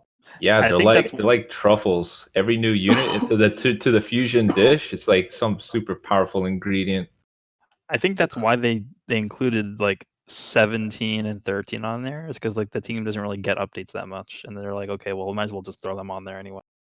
It just highlights also that team needs its LF Frieza. Like it needs a support unit real bad, a good one. Wait, who? What? The Fusion Fusion. team, it needs a support unit. Like El Frieza is for Linja. Oh yeah. Yeah. They definitely could use the support, but Yeah, I think it because doesn't I think once the Fusions team gets a support unit, like that transforming Vegito is going to be crazy because he really needs support. remember when he wasn't supposed to be game breaking?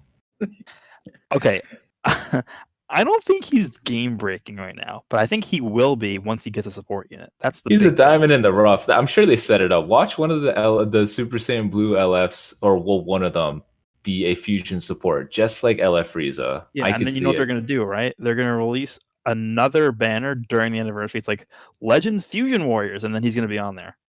Oh yeah. how One they get unit you. that we don't have, which would be prime for like a support unit, is just like a base form version of Gogeta.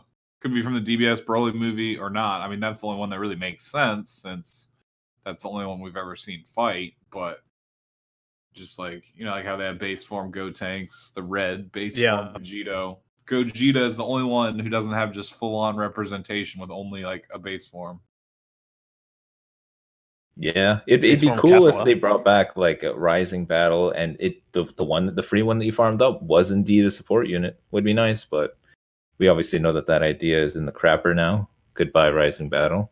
Now that Legends Road units have the potential to be good after existing for a ridiculously long amount of time in game, it'd be nice if they started introducing more new ones of those too.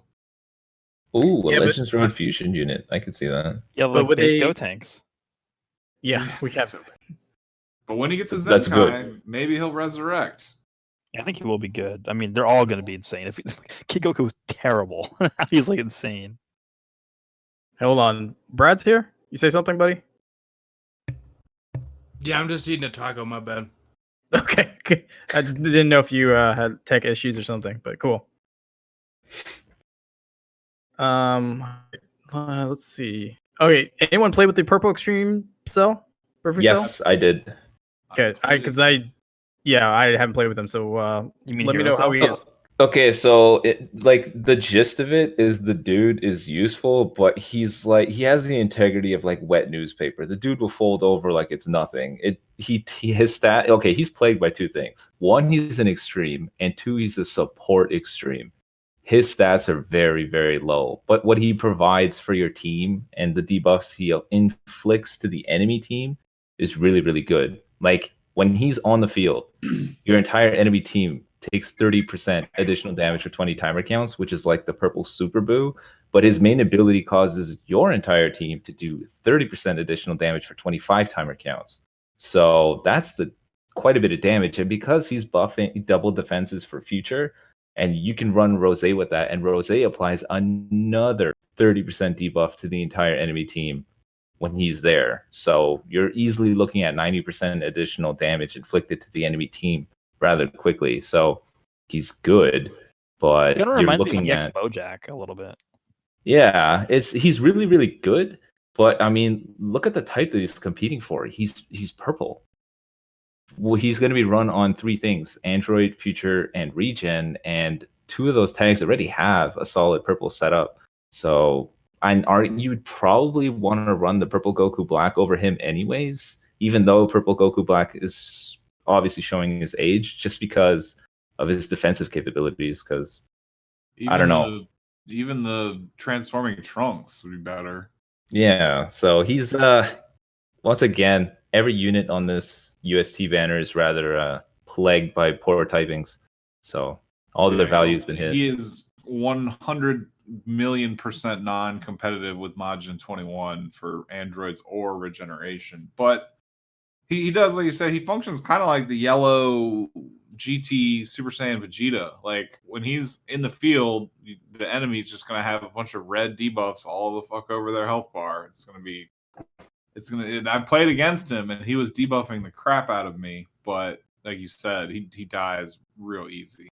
Yeah, and the card, every time he lands a card on you, you'll take 10% more damage. So he's just constantly applying these buffs, but I don't know. I feel like they have all these good ideas with poor execution because I don't know. It's hard to explain. They have a good idea going here, but it's like the stitching of making it all come together is done rather poorly. That's how I feel. He's a good counter towards regen too, I guess, because minus 50% the health restore as well. But I don't know. It's just it's great he provides all this. It's just his typing is what kills him. It's not gonna. You would no matter what he's able to do, you would rather take purple Android 21 no matter what. Yeah, that leads me to another line of thinking, which I'm not sure that most people consider, especially most of us, because we've been playing the game for so long now. But I think that not only do they try and balance units like intentionally with some being not as good as others and some being really good, but I think they also take consideration in for like potentially like new players or people that are just joining the game recently. Like in that aspect, if you just started playing like in the past month or so and you weren't even in the game when Majin 21 was available, and you pull this cell, and okay, well maybe he's all you have. And in that scenario, I can understand him being somewhat functional, and then the developers like balancing that, like, well, how long has it been since we released a unit like this, so that newer players coming into the game might have something, I feel like sometimes they don't always consider us folks that already have everything, basically, to shorten that line of thinking. That's a good point to make about hybrids too, because you look at the hybrid, like the lineup of hybrids, and the new Trunks is obviously pretty much the only usable red hybrid, except for LF Gohan, and a new player is not going to have LF Gohan, right? So that's a good. I think that works well with what you just said too. So that because he fulfills the red slot on that team. The only other red unit on that entire team is like the Trunks, like the second unit ever released or whatever. Yeah, like red Trunks. EX That needs territory from there. The one that needs a Zenkai? Yeah. Yeah, and then there's like B Pan or something. It's like, okay, sure. The EX B Pan, EX Kid Trunk or Kid Gohan. Yeah. But yeah, so I think they definitely do consider that, like just the pacing of unit releases, not only for people that have everything, but for people that have relatively nothing also. I really hope they never Zenkai that Trunks, because it feels like Half-Life 3 at this point. He'll never measure up to the hype. It's like people like Zenkai him, and then it never happens for the longest time. And then he's gonna be the Gogeta Blue of Zenkai. The memes, yeah. Yeah, I feel like I don't know what they'd either have to make him overly busted, or they're just not gonna touch him. I mean, it's nice that they're doing this whole multi-tag system, but it's also like a double-edged sword, because I mean, when it comes to units like this that they're so hyper-specific, you can tell they came out and they're like, all right, we want players to use this unit on this team, so they don't make them very functional on other teams. But that hurts things in the long run, I feel like, because then you can't really assemble a team of like the red Trunks with the purple Trunks. I mean, the purple Trunks buff hybrids once you get them to 6 stars, for example. But like before that, they just don't pair very well together. So unless you are more of like a whale, I guess, in that sense, some of the units just that you think would pair together don't, because of these specific tags that they've set up. Yeah. All right. So I guess that's all the new units, right? So we're done with those. I'm glad I jumped in now. I didn't even pull him, so we're good. Yeah, I didn't even pull for him. So I didn't get either one of them, but You're not missing anything. I played against them quite a few times now, so I can see, I'm sure you won every time. Yeah, so far. But that's only because I'm only like ranked like 41 right now. Dude, so. Cell seemed very mid. I used my mid is generous. Mid is generous for Cell. I used my 14-star future like Super Saiyan 2 Trunks, the blue one, and he did like 2.6 million on a Rising Rush to Cell, and I was like, damn, son. So yeah, he's not built around any type of defense, that's for sure. Pretty glad I didn't go in at all. Actually, I only spent 1,000. I guess the next topic we can talk about, I mean, we briefly talked about it, but I guess we can fully open it up, is this new Kid Goku Zenkai. The grind, Jesus your Christ. thoughts on everything. The only thing that I like about it is that the suffering can be done with friends, and that it's a multiplayer. God bless co-op with people like in your guild and stuff. Yeah. Please add I highlight with friends, not random. I was going to say, please add a rematch button. Oh God, yes. I thought that was gonna be a thing. Like I was fully sure that is just in PvE. Yeah. Oh, that's fantastic. Yeah, that's right. Do you like to jump in again with the same units? It's like, yeah, sure. The grind is way too long. There's plenty of things I could complain about the grind, but I felt like leading with the positive. That was my highlight. Well, dog, once you get into the grind of it with somebody and you both know what you're doing, it takes like 3 minutes to kill him. Yeah, 3 minutes to kill him, but then you have to do that like 40,000 times. Yeah, and it's like, okay. You got 6 hours to chill with me real quick? Like, to be fair though, he's like one of the best units in the game. Oh, absolutely. They have to make the barrier of entry pretty high. Oh, I'm fine. They can't just make it. It can't just be like a 20-minute grind. It's like, oh, I have the best unit in the game now. Woohoo! No, yeah, I have no problem with it. I don't think that's the problem. Like therein is not the problem. The grind can be long. It's just the problem is that there's no like variety or fun element to the grind itself. That's the problem. Like the grind can be Nothing's gonna long. be fun like, if you do it 500 times. Yeah, it doesn't Yeah. even matter. Yeah, it's just like they'd have to do something with the co-op mode if they want to keep this specific to co-op and like I give the mode praise that it is online, but I still wish that more of their in-game events were actually doable in the PvP mode of Or the game. all the other modes of the game. Right? Yeah, so something that's like where you could choose the method of playing the game that you prefer as a player and still be able to participate in whatever events are going on. Well, it does. Yeah, Go ahead, you're good. It's No, I was like gonna yeah. go ahead. No, just finish your thought. I'll jump in after you. Oh, yeah, I would say like the focus of the game right now is split like 50% PvP, 25% PvE, 25% co-op, relatively speaking. And I don't know, it would just be nice to have those events where you could do outside of that, and that would make the grind less. But if they want to keep it only focused on co-op, they need to provide more variety for that mode. Like maybe the boss rotates, kind of like Mortal Kombat. I don't know if any of you have played Mortal Kombat, the newest one, but like the towers in that game rotate like every few hours, and they can just have the bosses on rotation, like just pre-design like 20 bosses, throw them in the game in co-op, like right now while there's some downtime, just be doing it behind the scenes, like so that in a future update they can just do like this rotating mode where I don't know, just some variety to mix it up a little bit.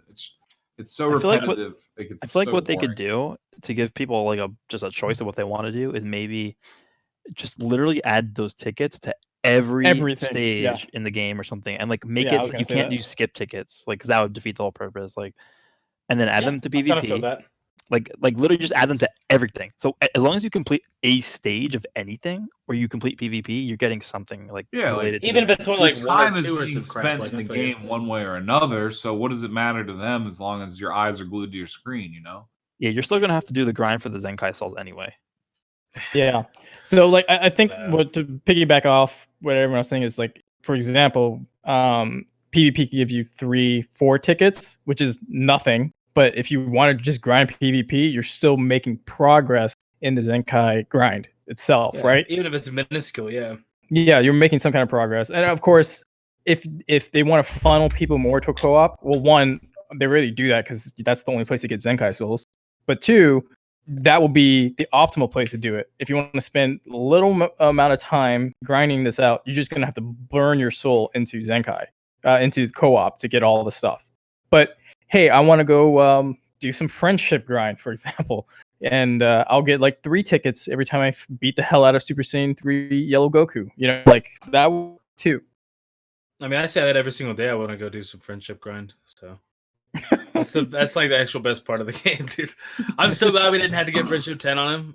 I know we don't. It's not required for the other units, right? It's just to get that free 1000. Right. But it's like, I'm so glad we didn't have to do it. Like I did anyway. Yay! I know. I'm in like 8. No, I feel like that's going to become a lot less painful when they do that overhaul of the shop and give us that equipment that increases the EXP that we get. I don't know. I mean, at this point, I'm kind of used to it now. It's like whatever. No, honestly, no. So if you can combine that equipment with the everyday Goku stages, it's going to make life so much better. Well, see, I think I agree with you on that, but I think the biggest problem that people do is they just hustle. They hustle. Like obviously, Goresh did it to make videos and stuff like that, but it's just that wouldn't be that insane in day to day life, right? Like wouldn't be pushing that hard if you're just like a standard player. No way. Like, no. Yeah, this is just not even worth it to go that fast because like I've done all of my Zenkais. Except for Gohan, which I can't even Zenkai him, and including Beerus, who I can't even Zenkai. They're all 10. I almost said SA 10. Wrong game, dog. No, but they're all friendship level 10 now at this point, and I've literally just done the daily stage for the last like month. I finished Goku, Broly, and whoever came after him. I don't remember whatever. Boo. Yeah, Boo. I finished all those while their banner was still around, just doing the daily event. That's what I do too. Bad. Like it's a little slower and you want it really fast. And that's great if you want to do it that way. But if you people burn themselves out and then they're like, fuck this game, man, I hate it. And it's like, yeah, because you spent 18 hours grinding the same damn stage over. You just take it slow, do other stuff, run that thing every single day. They give us this friendship stuff, kind of just chip away at it. I think it will help it. It's just, I'm used to it at this point. You know what they should really do? They should put a goddamn bot in co-op so that when this guy drops, when one thing. Oh my gosh, has like 0.1% HP and the dude decides to leave, I don't have to sit there and be like, dude, what the hell? I mean, this is the 4th time now. Well, yeah, we're all good because we play together. We do whatever. We have a guild. People who are in guilds are fine. But if you're just getting on it, you're trying to just do your thing. How do you even jump into random? I did random for like 5 hours. I think I maybe had 10 matches that really worked well. You know, where it was like disband button and search again real quick until. No, but I got DC'd on in the middle of a match. I'm like halfway through it. He's got like 8 million health, and I'm like, cool. I'm gonna click my Rising Rush. Connection with opponent, and it's like, how did the opponent disconnect this fucking game? What do you mean the opponent disconnected? F you, I'm done. I'm out. No, legit. I'm playing against the game right now. Like, I don't know, man. It's just people auto winning. That's all that is. It's just the game deletes itself. No, I mean, there's times, dog, where I wish it would. Let me tell you what. Oh my god, this is the 5th disconnect. I can't do this anymore. Yo. In the spirit of all this, I would like to point out the hilarious irony with the Video and Stuff Podcast 5. And I'm not crap talking Toshi, but literally a week before this DKP, the Zenkai grind comes out, they were like in the podcast Video and Stuff. We don't really want the players to grind co-op. That's not really the intention. And then get on and grind co-op. In literal direct contradiction to that statement, this event in the Zenkai grind drops. I don't keep in mind that was filmed like 2 months ago. But it's still just the timing just works out. Yeah, the timing is just too funny. Oh man, I don't know, dude. That means you know what? He has a consistent track record of saying the complete opposite. Super Vegito is not going to be meta. This guy, we don't want you to do the grind. We didn't want it to be that people go into co-op just with type advantage. In the end, it's all those things. That's all it is. All those things is what it turned out to be. Wait, did he say they don't want people to go into co-op with type advantage? He said that he wanted co-op to be more sophisticated than you just going in with type advantage and just beating the crap out of it. He wanted it to be a little bit more sophisticated than that. But now it's literally just us going beep beep beep beep. Okay, he did the combo. Beep beep beep beep. Okay, he did the Rising Rush. Okay, beep beep beep beep. That's all it is. It's just mindless mashing of the cards. It's not even mashing. It's like a formula. Once you start getting it down, you're just like, oh, this is easy. You get like 100 co-ops in, and you're like, oh, I know what you're gonna do, bro. Stop. And it's boring though. Like, there's no other way to say that. Like, it definitely is boring. Well, okay. And the other thing too is why the F is Demon King Piccolo always taking the Dragon Balls right when I'm about to hit Rising Rush. Just want to get that 7. Yeah. Dude, I never get mine taken. When I co-op with you guys, I never get mine taken. He always takes I don't know why. I think it's something about how I play. Rates. I stay far. You're what? No, I think it's however you play, dude. Because I think you guys are all up in his face, and I just lay back and wait for you to do stuff. I think that's. Oh, he's like, that dude over there. That's Brad. He's chill. I'm not gonna take his Dragon Balls. Leave him there. He's fine. Well, overall, I think this was really good for the game. Yeah, absolutely. As grindy as it is, it gives you a reason to actually play and care more than just farming tickets and adventures. Yes. Yeah. Well, the biggest part about this whole thing is it really gives free-to-play players like the ultimate thing to strive for at the end of the day, where it's like before, a lot of free-to-play players were complaining about there not being like really, powerful free-to-play options, which there are a few. Like 21's good, Red Vegito obviously is very good. So there are a few like exceptions, I guess, but there really wasn't one like super top tier free-to-play unit. Yeah, and now we finally have one. Like this guy is like top 5 in the entire game. Well, we had. Yep. I mean, they're actually. I think if we keep moving in this path, free to players are going to be some of the best units in the game, which is how it should be in a game like this. If they go Legends Road, they're all like good now. If you have a Zenkai like 3 and up, it's just because they're the first ones that don't have a secondary restriction on their Zenkai abilities, so they just give it to Legends Road indiscriminately of Legends Road and a color. So. They'll be the best team in the game if they all get a Zenkai. It's going to be a ridiculous team. Once they get that 6th and final member, if you have all of them 14-star and then Zenkai 7 fully boosted, I almost don't see how you're not going to be like pushing so far past the point of diminishing returns that it's really just completely ineffective. Like the amount of boosts that they're all going to be sharing. I mean, if they just chuck one at you every nuts. couple months, I don't think it's going to affect too much right now. Oh, We're that's going to gonna see be a ways down massive the road. power leap soon. It's one or the other. The only problem I have with something like that is, to me, those sorts of grinds should be geared more towards free-to-play players because it helps them more than people who just like summon every banner like we do. Yeah. So there's such a high barrier to that, though, because think about how much grinding it took just to get one of them to Zenkai 7. If you're a new player and you're like, okay, well, I want to, eventually build up my team, like, how long is that going to take you to get all, like, just 3? Because all you need is 3 for that team to be good. Like, how long is that going to take to get 3 to Zenkai 7 fully soul boosted 14 stars? Like, that's going to take you a year, probably, to do that. Oh, yeah. Free to play? Absolutely, yeah. That's the only problem I have with it. The payoff, other than that, I think it's a good idea. Will be ridiculous. Oh yeah. I mean, I definitely understand the reasoning behind what they're doing is because they want people to play the game. The grind is not intended to be done in 4 days, right? It's just not. So obviously they want people to strive for that over a longer period of time. But if I'm a free to play player, like this is the sort of event that I want to be geared for someone who's like new to the game or doesn't spend money on the game. So I don't know. I think maybe they could just do better in terms of like giving more accessibility to the tickets because that's the biggest thing that people are. I mean, the drop rate was like, I kind of just want a consistent drop rate. Like if I brought all the boost characters, you give me 5 or 6 each, and you get a base 10 or something. Instead of this whole, I literally used 10 energy last night right before I went to bed. I got 6, and I was like, you have to be kidding me! Like what? There's no point to do that. And then sometimes I'll get like 50, and it's like okay. So, and it's the same thing with summoning as well, like summoning on it. Let me know how much I need to do instead of doing 1 and then I get 2 supposed LFs in it where I'm like, oh, dope, 140. And the next 3 are all 5s across the board. It's like, why just even that out? That's dope, I guess. It's like, let me know exactly how much I need. Give me a set 30 across the board. Give me 5 across the board so I know. At least I know what I'm getting into here instead of just. They don't want you getting away from getting shafted, dude. No, it's just like every better.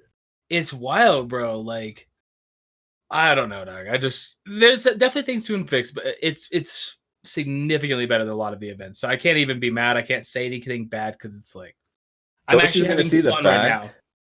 Toshi's going to see the fact that Goresh finished it in less than a week, and she'll be like, "All right, we either nerf Goresh or we make it more difficult." One of the two, dog. Like, yeah, I think. I'm sure if Goresh did it in 4 days, there are a bunch of Japanese players that did it in 3. There are some. Yeah, I saw some people finish earlier than me. I can't imagine being that insane, dog. I'm literally working full time doing this. I can't even. I don't know. Do you have and that's the thing that sucks about this too. It's like, no, I don't. Compared to like other games that have like auto grind features, this is you actively have to pay attention to this co-op. Not necessarily as much in game because you can just cheese through the battle and kill them pretty easily without paying too much attention. But then you have to like send invites and re-queue, ready up. Like you have to pay attention at least a little bit, so you can't just be fully distracted and still farming. Yeah, that was always the thing about Dokkan. Like when I could just jump it, I could just do the same event. Like Prime battles are boring as hell, but I could just do it and just like not even think about it. I just button mash one part of the screen the entire time to move my character. It didn't include if I clicked 1 or a 6 or whatever, and I could just get it done. With this thing, it's like I'm looking down all the time, and I'm like, damn it! Like, but then I'm trying to watch TV while I'm trying to play Final Fantasy, and I'm trying to co-op, and it's like, oh, there is no playing Final Fantasy and doing this. Like, you have to pay enough attention to the co-op where it'll invalidate you doing most other multi, like attention activities. Yeah. That was boring. It definitely is boring, but it is what it is, honestly. It's like you said, Goresh isn't telling everyone in the audience why he doesn't do face cam is because he's got a third arm growing out of his forehead. So he can play the game and still type on the keyboard with 2 hands. I mean, oh, man. Now to finish that grind, but imagine you started at like straight up 0 stars. You were a fresh player. You decided to do that grind. You literally wouldn't have gotten enough energy tickets to do it. There's like not enough in the game to do it all the way through. I think in total, like if you include the Zenkai souls and like the normal, because I had to spend a decent amount of energy getting the normal souls. I think the last boost panel The last boost Takes a board, but like ton. it takes like 14,000 of like the Zenkai or the 7 normal 7. yellow souls. Yeah. So I mean, I So spent, I think in total something like 150 of every energy ticket, and then I don't probably even like know how. probably like 3,500 skip tickets. Is that on top of like getting him up to 14 stars? That's It's everything. something That's that they everything. have to strategically drop these in. If they're Crazy. going to cater to the completionist players, they'll have to strategically time these events like after they've given you enough time Oh to God, yeah. build Like, up a reasonable amount of energy tickets. They'll just be sitting in the be real office here. like, watch them next You week. think Zenkai like Gem's Green time to- Gohan or something. yeah, it's No, the time to Legends way drop of them doing it is energy to sink. drop it at the worst time possible for you. It's like, oh, what's that? You just got 1 energy ticket when you had none? Another Zenkai grind just for you. That 1 energy ticket is mine. Well, I don't know why they aren't capitalizing on the fact that people are short on energy and skip tickets and not putting back the $8 100 tickets and like 300 chrono crystals. Bro, there's They people want that you would to pay buy the like more 20 expensive bucks for one. like if you got like 800 of like this and that and all these crazy amounts of resources, people would drop like 20 to 30 bucks in this game, dude. Like, I mean, well, okay. So when's the next Legends banner? One with the tickets coming out. In a step up? Not a step up. The US, no, it's not Oh, US2. premium, Legends Premium. Legends Premium. Yeah, Oh, when's that That's coming what out? I was kind of thinking about that earlier. We mentioned it. The last one was a complete recycle. It was like Beerus and what was it? LF Namek Goku or something? I don't remember. Yeah, and that was the Gohan. one. And Gohan. And then the I one remember. before that was LF Vegeta. Vegeta. Yeah. So if we're gonna see another one, it's gonna have to be more like they're gonna have to go back to older LFs basically. Yeah, I don't think they moved to Piccolo and Frieza yet. Yeah, it's like they're just- Can you imagine if they did? Oh, Oh my my gosh. god. I'd be so such a pissed. slap in the face. Well, the reason why I say that is because those always come with tickets and energy and skip tickets. Yeah. So that should be this week then, right? This Tuesday. No way. Maybe. that, and then the little $8 bundle for this Ultra Space Time banner came with some too, didn't it? Yeah.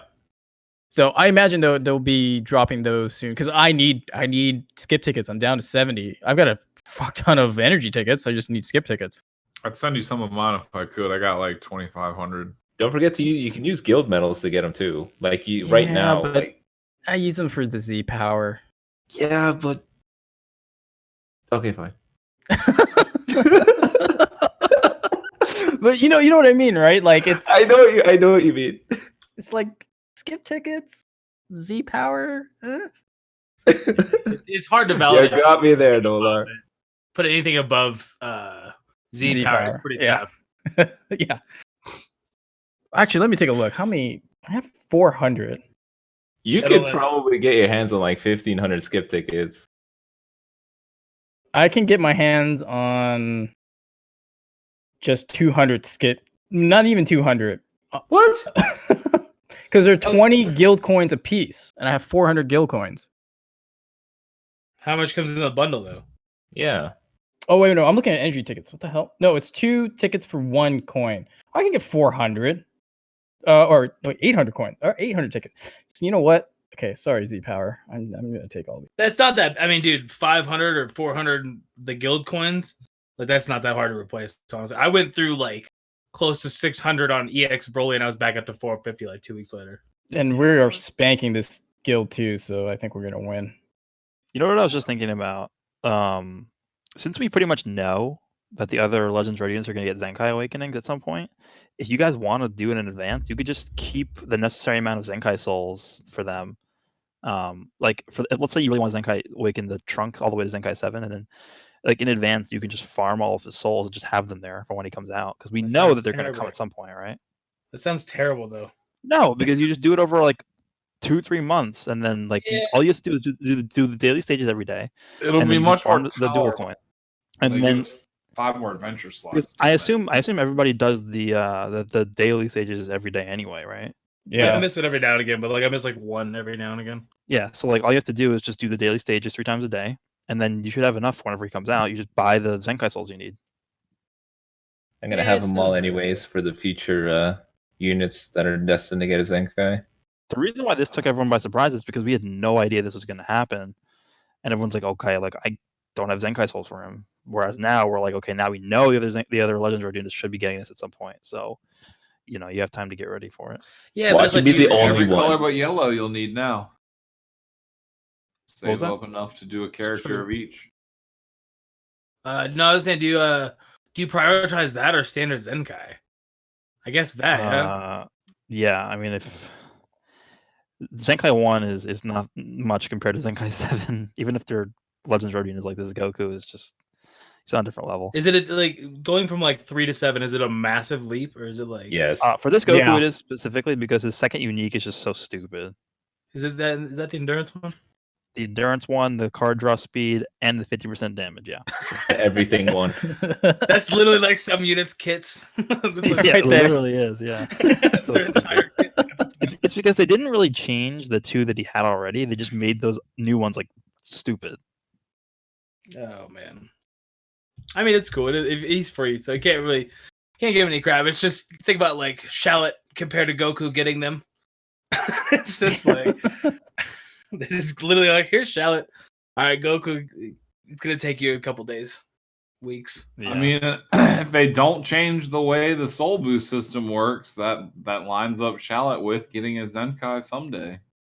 Well, I think that's, Eventually, it's just going to get to a point everyone has a Zenkai. There's no new unit. Everyone's just Zenkai. It's hard cross-designed with the way that the 1400% Soul Boost works, and if every character has the same, like, oh, my green card goes to level 5, my red card and yellow go to level 10. Like, even the Hero and EX units have that same system, so Actually, what that is a good changes? point. I always thought that would just come with level 9999 with the extra boards, but it looks like it literally was for Zenkai.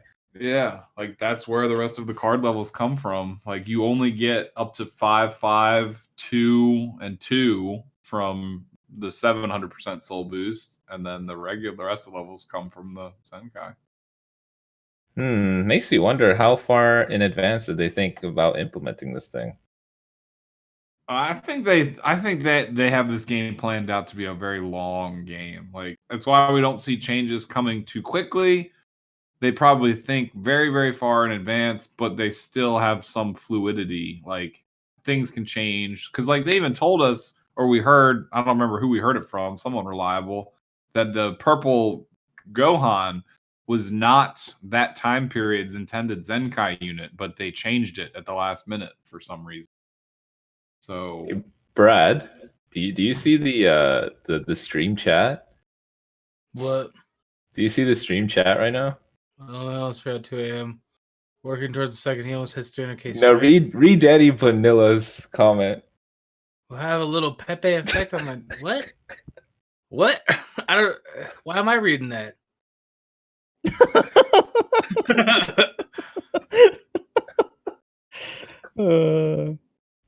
Okay. Why am I reading it? What? Before we get more I was derailed. looking for my name the whole time, and you're like talking about little Pepe. Alright. All right, new summoning animations. Thoughts? Oh, okay. Can someone recap what all the new ones are? What? The known new ones are a duplicate of Goku winning, but now he's Super Saiyan Blue instead. A duplicate of Goku losing and then Vegeta coming out, but they're both Super Saiyan Blue now instead. Different backgrounds, which apparently mean the same thing as Red Sky Namek, which is just EX or higher, be it the ice stage that DBS Broly movie takes place in, and just the Space? atmospheric space stage that the DBS or DB Resurrect or Battle of the Gods takes place in between Nimbus. Beerus and God Q. And then there's Whis doing his little rewind that they borrowed from Dokkan, and the Nimbus Cloud, which is just EX or higher. And I think that's it. And then there's the Super Saiyan Spirit Bomb. Oh yeah, right. Super Saiyan transferring back down. And then The there's losing also Super Saiyan 3. Oh, Yeah, I Goku was can go gonna say Super losing Saiyan Super- 3 even if you Yeah. lose now. Also, I think that's it. unless there's some really hyper rare one like the original Dragon Ball or the original Shenron showing up in Dokkan that nobody has really seen yet. I think that's it. I mean, there's possible that Actually, no, it wouldn't even be possible because I was gonna say LF guarantee, but the ticket banners are still up, right? So It's still Yeah. possible that it's still rare enough that nobody has seen it yet, though. If it was nobody, something as that would be insanely rare. No, Nobody I think saw that. I think it does. I don't think there is one. Yeah, I if this was like rhymed it as 2016 somebody's- Dokkan, that would make a lot of sense. But nowadays, think about how many tweets we got. Like some of those things have like 49,000 views on one kid retweeting about a freaking new summon animation. Like that'd be insane, dude. Like, Dude, when the update came down, when the game was back up and people immediately jumped into summons, oh my god, the amount I got tagged into the different animations, holy Yeah. crap. My phone just went off like crazy. It's like bing, bing, bing, bing, bing, bing. I'm like, oh, what happened? It has to be a Super Saiyan 3 unit. And then everyone's like, did you see the summon animation? I'm like, no, I didn't. I just woke up. So those are the animations. Do they mean anything? Like you mentioned, Nimbus, the extreme or higher. So the Nimbus and the locational changes mean EX or higher. Everything after this point is rumored, but anything involving Super Saiyan Blue, multiple be it sparkings? Whis showing up, It's 2 sparkings. it's 2 or more sparkings. Whis showing up, Vegeta showing up, or just Goku being in Super Saiyan Blue right from the get-go. All of those are supposedly 2 or more. I And can see that. That's it. Like they didn't like the Bardock and Trunks, you know, those both still the only respective guaranteed animations. feature. Yeah, those are the only ones that still guaranteed a brand new unit, Featured. like, Okay. brand new and featured. This guy's name in co-op is if you leave equal report. You can't even do I'm that. so sick of Yeah, that. the problem is you can't even report them. Oh, I should have left then. He got me. Well played, Mr. Leave Equal Report. Well played. Yeah, it doesn't even show up in your battle history anywhere. Then I'm gonna disconnect. Don't get Friend it, I can request do you. it. That's about it. But yeah, I think the new animations are nice. They're definitely very welcome. on me. But besides like the Whis one, I think I don't know, they could have maybe varied them up a little bit. yeah, the Whis is the one that feels drastically different. Well, because that's the one where you're like, well, I'm screwed. So welcome to all hero multi. Oh wait, yeah, look, Whis is here. You know. So The problem with that is that it's not like the animations before Goku loses. It's actually good. It's like 5 pods, red skies, and you get Whis. It's like, okay, well, thanks. Should be like Yeah. 0 pods. yeah, it's the same Should be thing like with that. yeah, it's the same thing with Dokkan. It's like the Whis animation when you see Whis and Beerus flying, you're like, okay, well that's gonna happen. You know.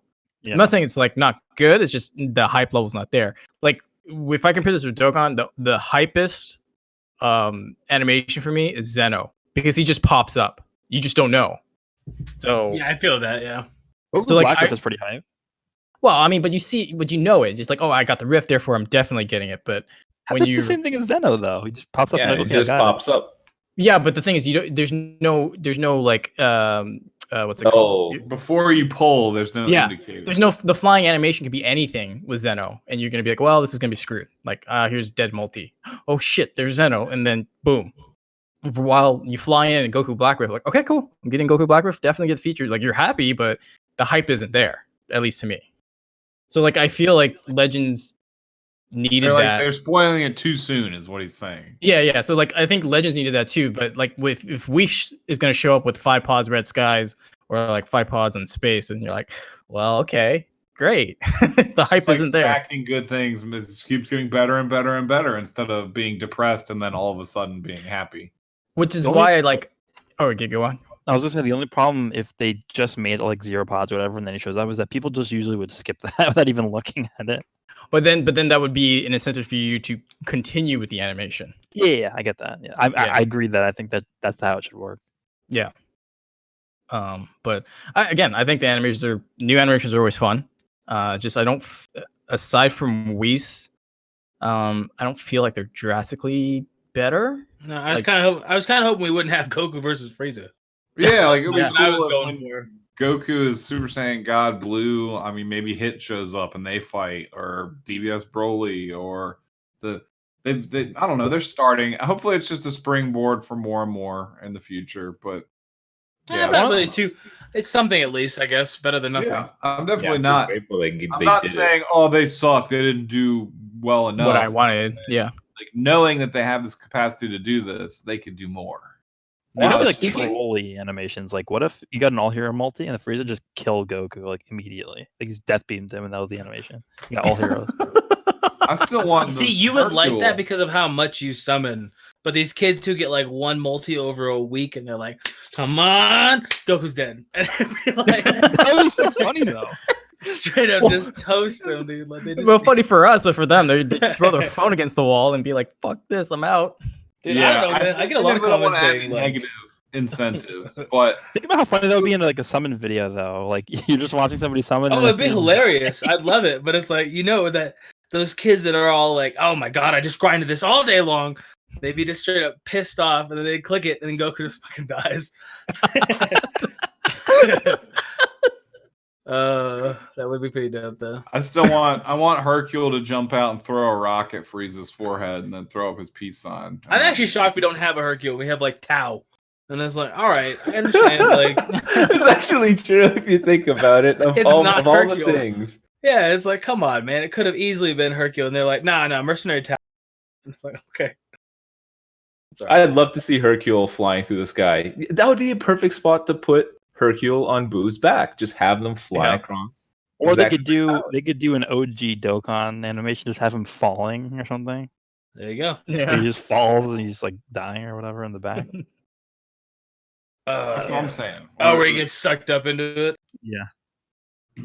They have the little You know, rock speaking, throwing. speaking on the animations, that Super Saiyan Blue Goku, that Kamehameha that he does, people are saying that looks like an LF because when Frieza loses, that stream that he loses, that animation of That's what it looks Yeah.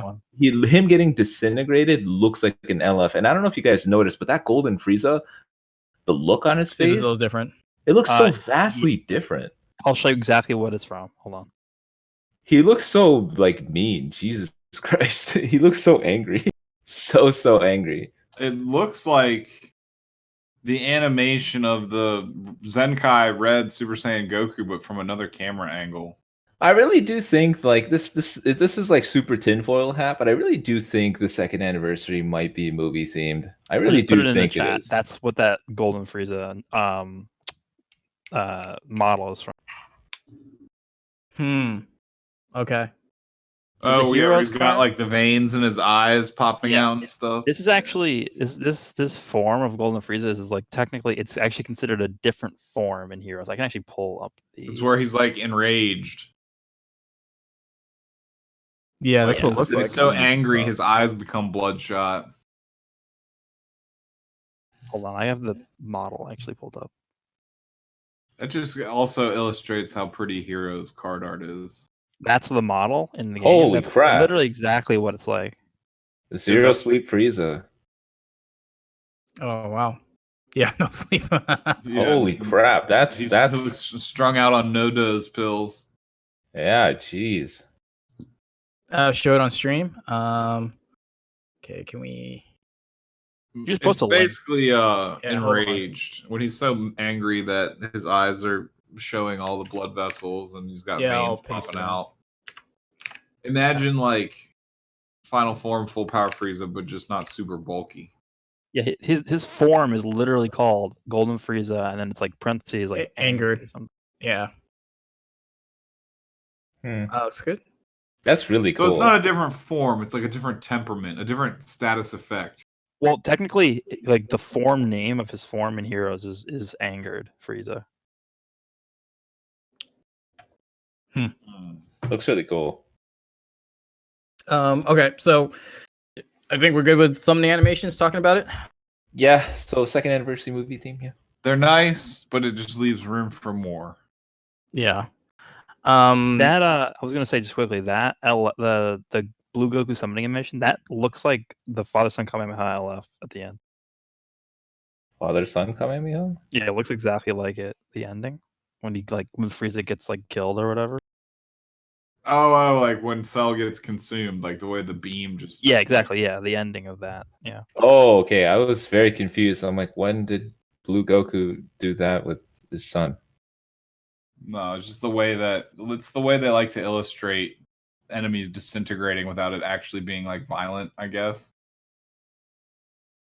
They're just like completely washed over with energy, and then they just turn into a shadow that dissipates, kind of. It's because the ending of the blue beam looks like every finishing LF blue beam, if that makes sense. The stream they all look the same. Whether it's Spirit Bomb, Goku, well, except for Goten's, his is different. But like everyone that finishes off with that beam, that the blue at the end, all the LFs have it, or well, most of them, and it looks like that. It very much looks like an LF animation to me. Yeah, I agree. Yeah. Okay. I was gonna go with. There were some quality of life updates with this. With The PVE being able to rematch for That's friendship so big. drive. That is big. I like that a lot. Good. That's awesome.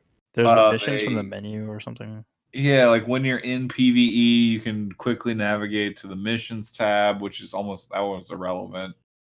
Also, something that was like a complete why did they do this was in the missions tab, they just reversed events and the other one. Like, I don't know why. Oh, that was such a good change. I love that.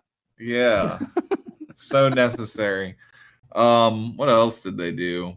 One that I caught was adventures. So like if that's a good one, yeah, so like it doesn't doing refresh to the top every time you go to a new adventure. It comes back to where you were.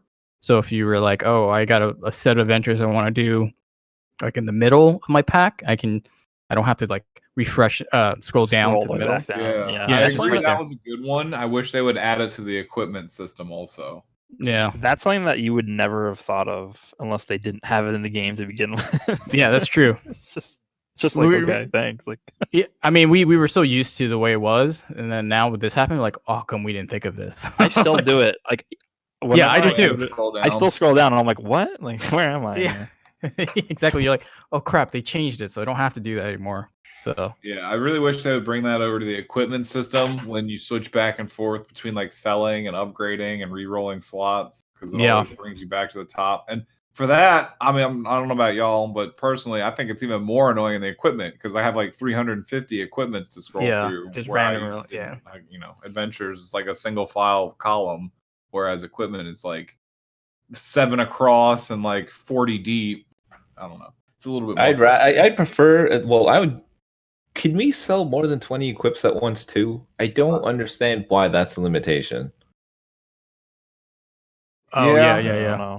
I don't get it. I couldn't think of why it would be unless like they're trying to limit like how much. There's literally no reason for it. It makes no sense.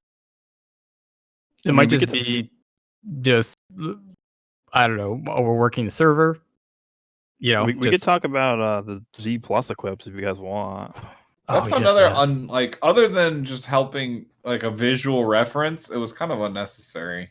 They just wanted to do it for people that really like perfecting equips, really want the best of the best. It's just more grindy stuff. That's it. It's like, oh, what's that? There's a new highest tier. I need to have it. Yeah. And now that they made the red nodes too, that just confirms the fact. Because now it's like, there's some element of what you're saying for sure. And then it's also a good visual reference for less experienced players. Like when you see red, you stop. You don't re-roll it again. Like that's your stopping point. I mean, unless it's one with like a variable stat and you got blast defense instead of the strike attack that you wanted, there's no reason to re-roll once you see red.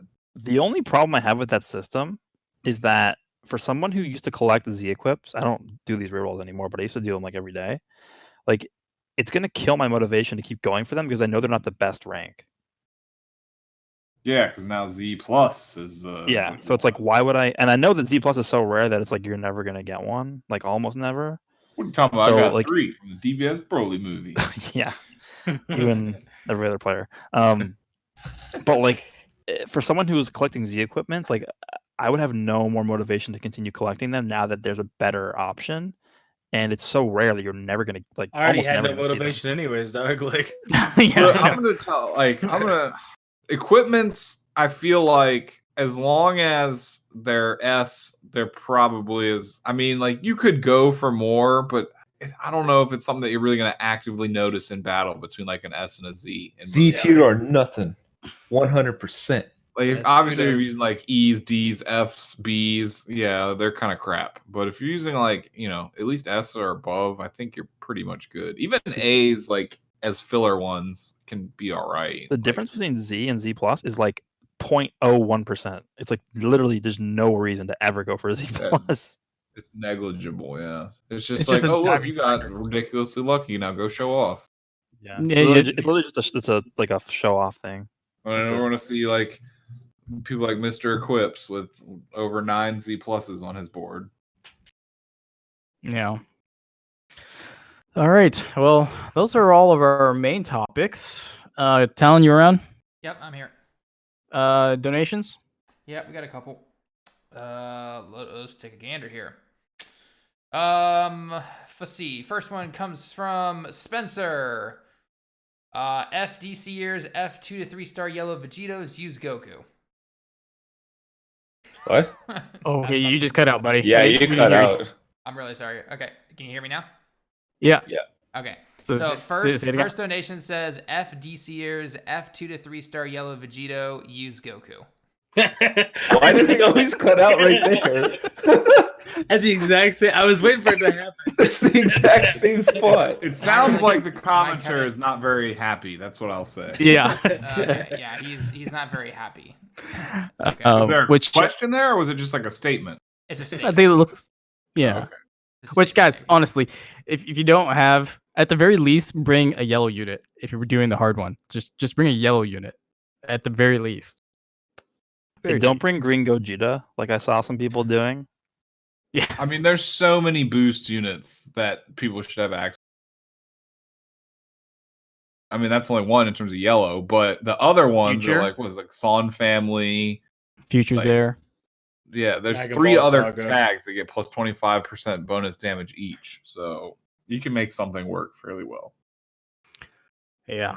Any yellow Goku's okay, minus It Goku. Or not It Goku, Heart Virus Goku. Don't bring him. He dies. Like, really fast. Yeah, he'll kill himself before the battle's over. But I mean, you could bring Second Coming Goku. He's not good, but if that's all you have access to, fine. It happens. Whatever. Somebody with a Zenkai 2 Goku or whatever can cover your ass, but it's just like every match, dog. And it's like, GT Goku, I love him. Get out of here, dog. Like, stop.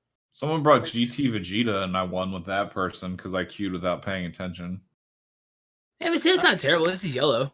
He debuffed the crap out of Piccolo, and we Yeah, won. there you go. It was close, but we won. Yeah, see, I don't okay. mind that. While Talon's hopefully gonna fix his mic, he says the next donation is, I think Zenkai Kid Goku has to get an LF tag. No stat buff or anything, just place the LF tag on him. A I limited mean- tag? But why? That tag doesn't have anything specific to it that...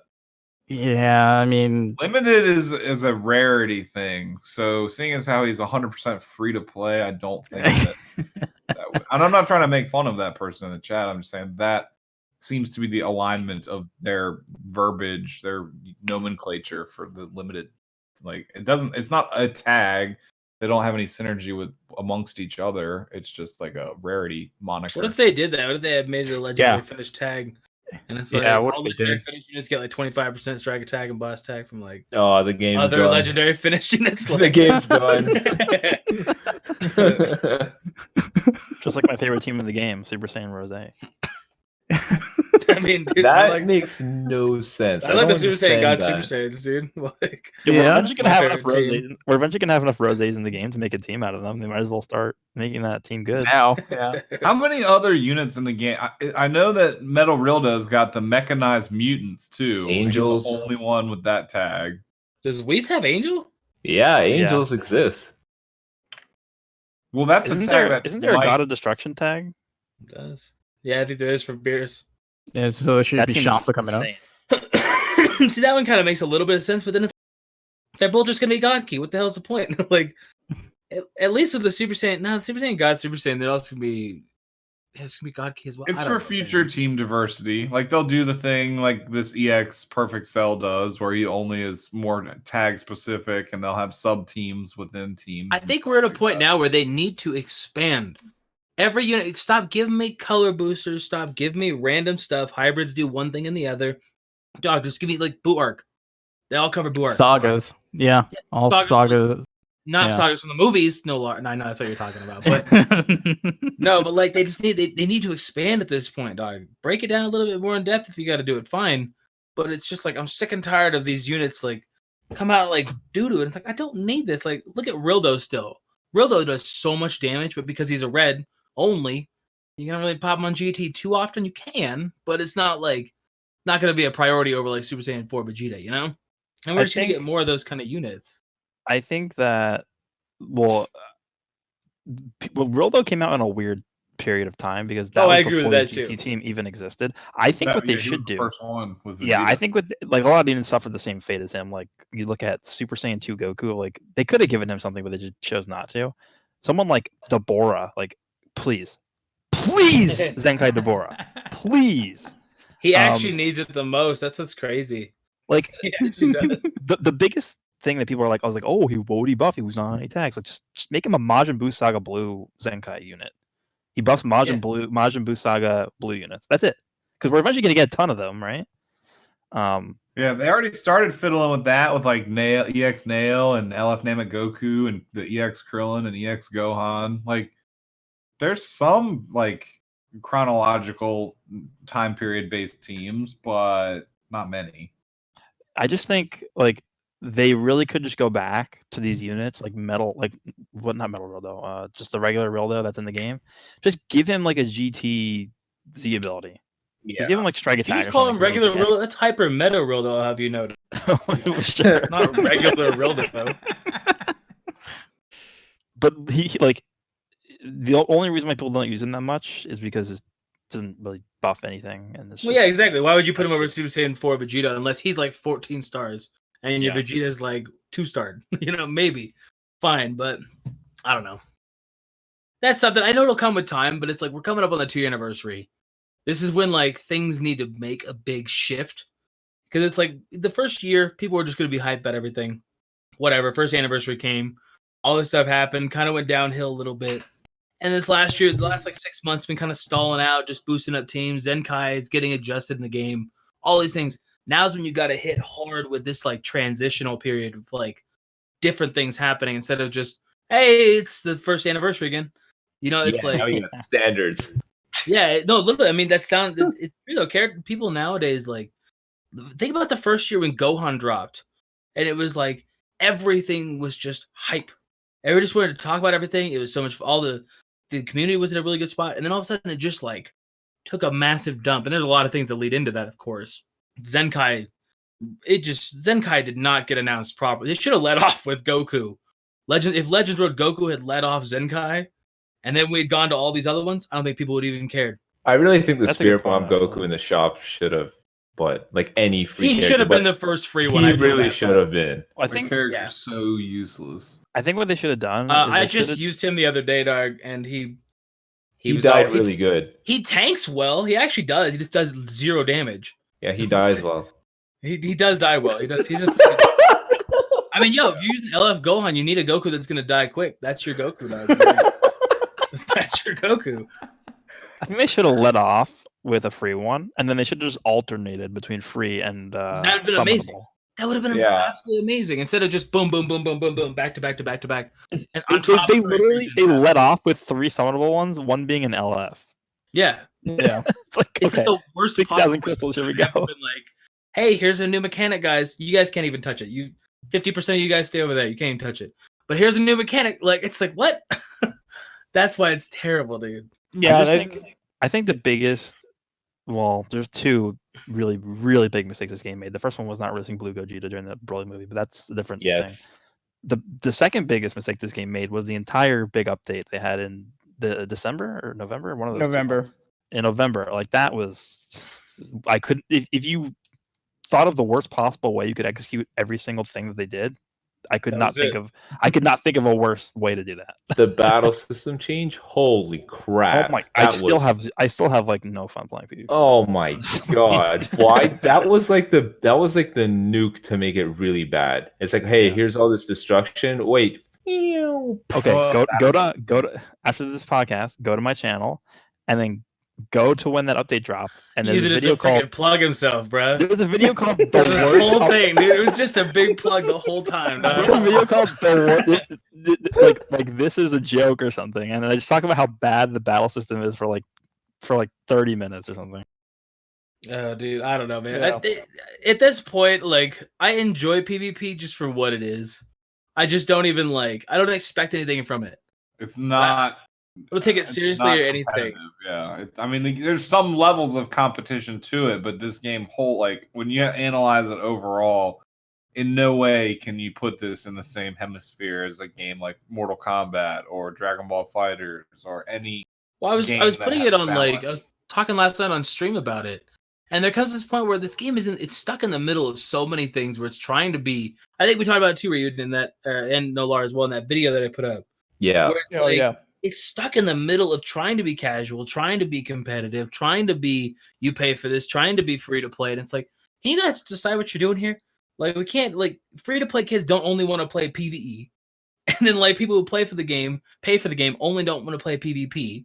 Like, it's not just black and white split up. Like, it's literally just chopped down to like, how do you play this game? That's how you play it, I guess. That's the only way you play it.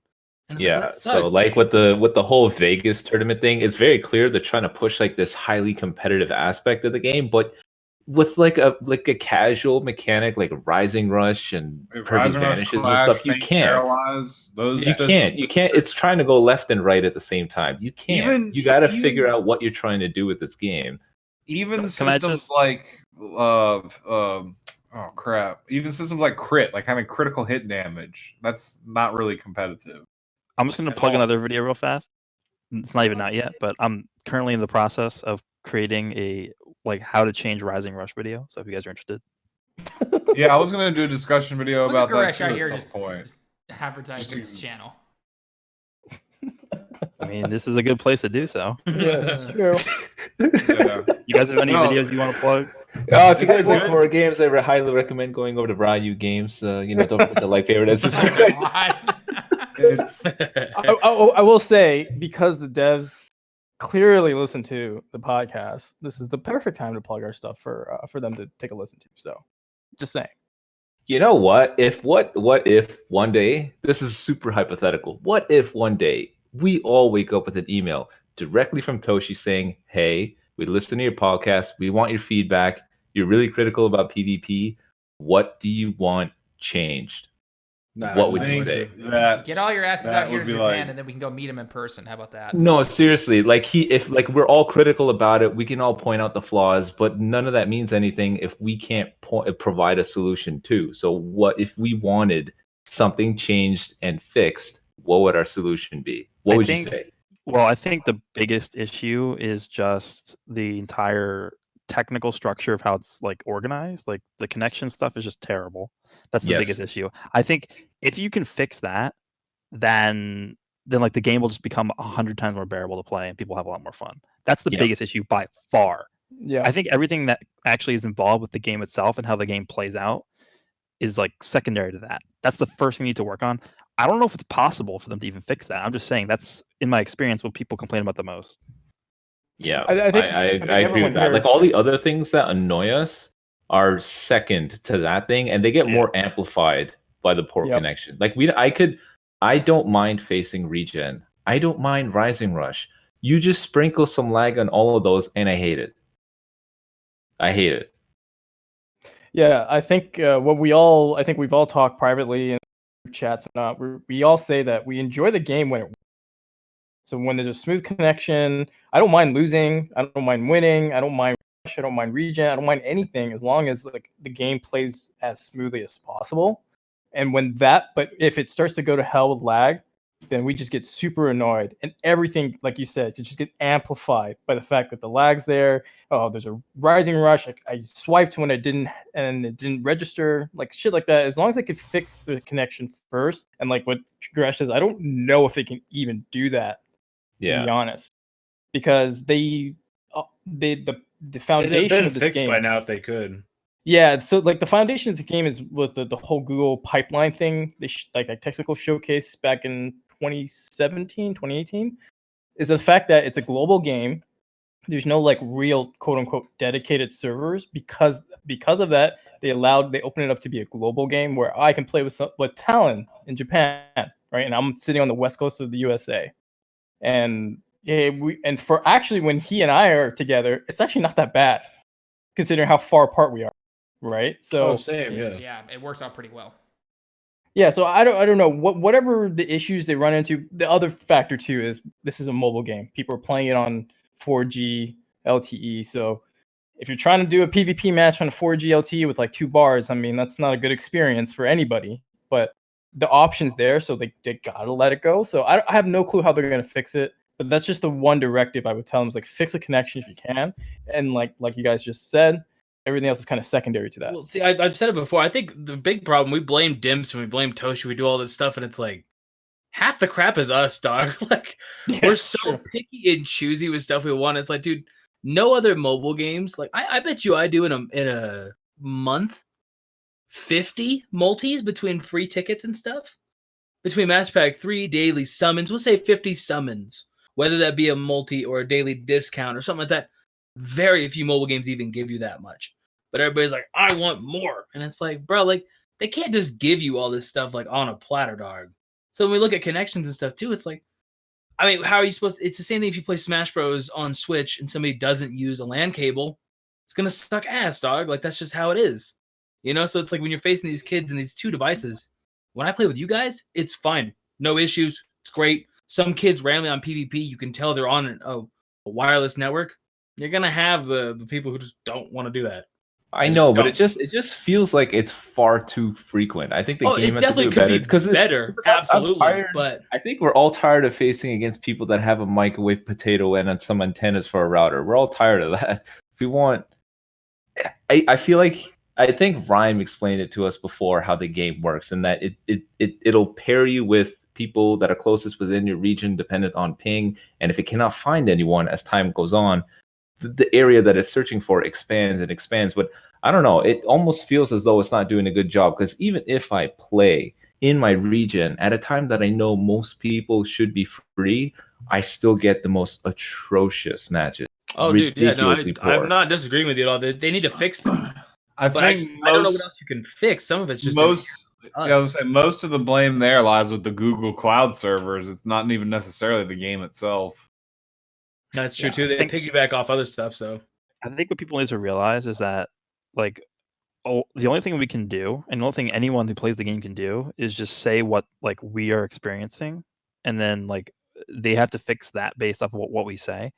But people don't realize that they just might not have the capabilities of fixing everything. Like the connection stuff, I think most people at this point have a good idea of like the connection's not the best, and people are like so up in arms about it. It's at this point, it's just I feel like personally, if they were able to fix it by now, they would have, because it's a huge it's a huge downside to that the game has right now. So they've even come out and said in multiple ones of their updates that the connection is something that realistically is not their responsibility. It's like, please make sure that you're on a good Wi-Fi network. Please make sure you have good signal strength, because if you don't, you're not going to connect with this other person well that may very well and likely is hundreds of miles away from you. And there's nothing that we, the game developers, can really do about that if you're using like Walmart level free Wi-Fi. Yeah, and that, I mean, you can spin that one of 2 ways. The first way is, well, it's like, I understand that, so I guess we'll have to deal with it the way it is, unfortunately. And the second way is, well, that's the reason why this game is not as good as I want it to be, which is fair. I mean, if you play the game only for PvP and you run into, let's say you play 10 matches a day, and 8 of those 10 matches are laggy, like, and there's nothing they can do to fix that's a big problem. Yeah. Yeah, it definitely hurts the experience. And they could definitely play with, I mean, Google is obviously the most dominant force on the internet right now in terms of just server space and what all they host and stuff. Well, so I would argue Amazon actually overtakes them in that regard. they have like the most market, but like in terms of like servers, like how much on the internet and stuff, you think? Yeah, because Amazon Web Services practically, I think 85% of the internet websites are hosted on Amazon Web Services. Okay, well then Outside maybe of they could play like, with going with them or something. I mean, well, I yeah, don't know. but that's the thing. I think they made that exclusive contract with Google. I don't know how long that's there. Is that why Twitch does so well comparatively? That's honestly why I think it is, because they have so many servers everywhere. Like every small business that wants to sell stuff on Amazon and they have their own website, it's part of the package to sell on Amazon. And you want to have your website hosted, sure, but you got to have it hosted on Amazon Web Services. AWS brings in all the money for Amazon. It's not the shit you buy on Amazon.com. It's the websites hosted on their servers that give them all that damn money. Yeah, because then they're getting ad revenue from that too. And Exactly. So, yeah, I mean, honestly speaking, I think it's because they made an agreement with Google, because Google, obviously, with Google Play and Android, they wanted to utilize that. It was like a new technology at the time, which they partnered with Google, as far as I know. And it worked on that demo, but when you have hundreds of thousands of people playing at the same time, I'm sure you're inundating servers, pings back and forth. Like, just connections aren't going to be great. So, yeah, I don't know. But anyways, that was my point. Is, yeah, people think Google owns a lot of web servers. I think it goes Amazon, Google, and then Microsoft right after in terms of the number of servers within North America. What's up, Panic in the chat?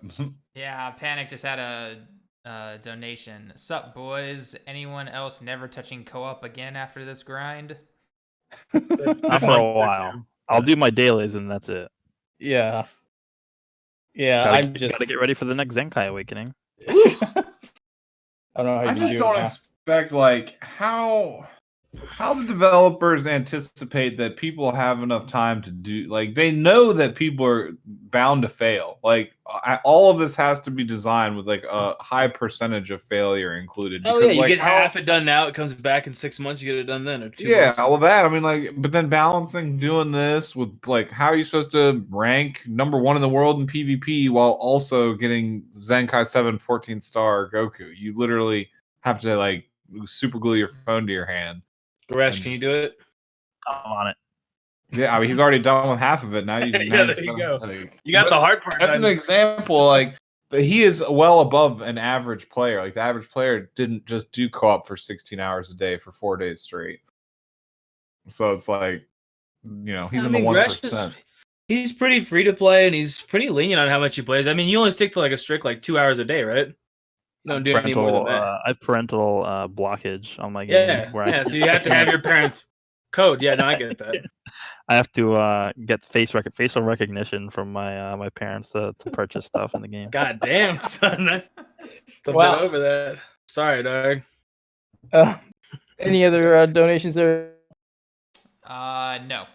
We got through all of them. All right, well, let's do a quick gander at Twitter.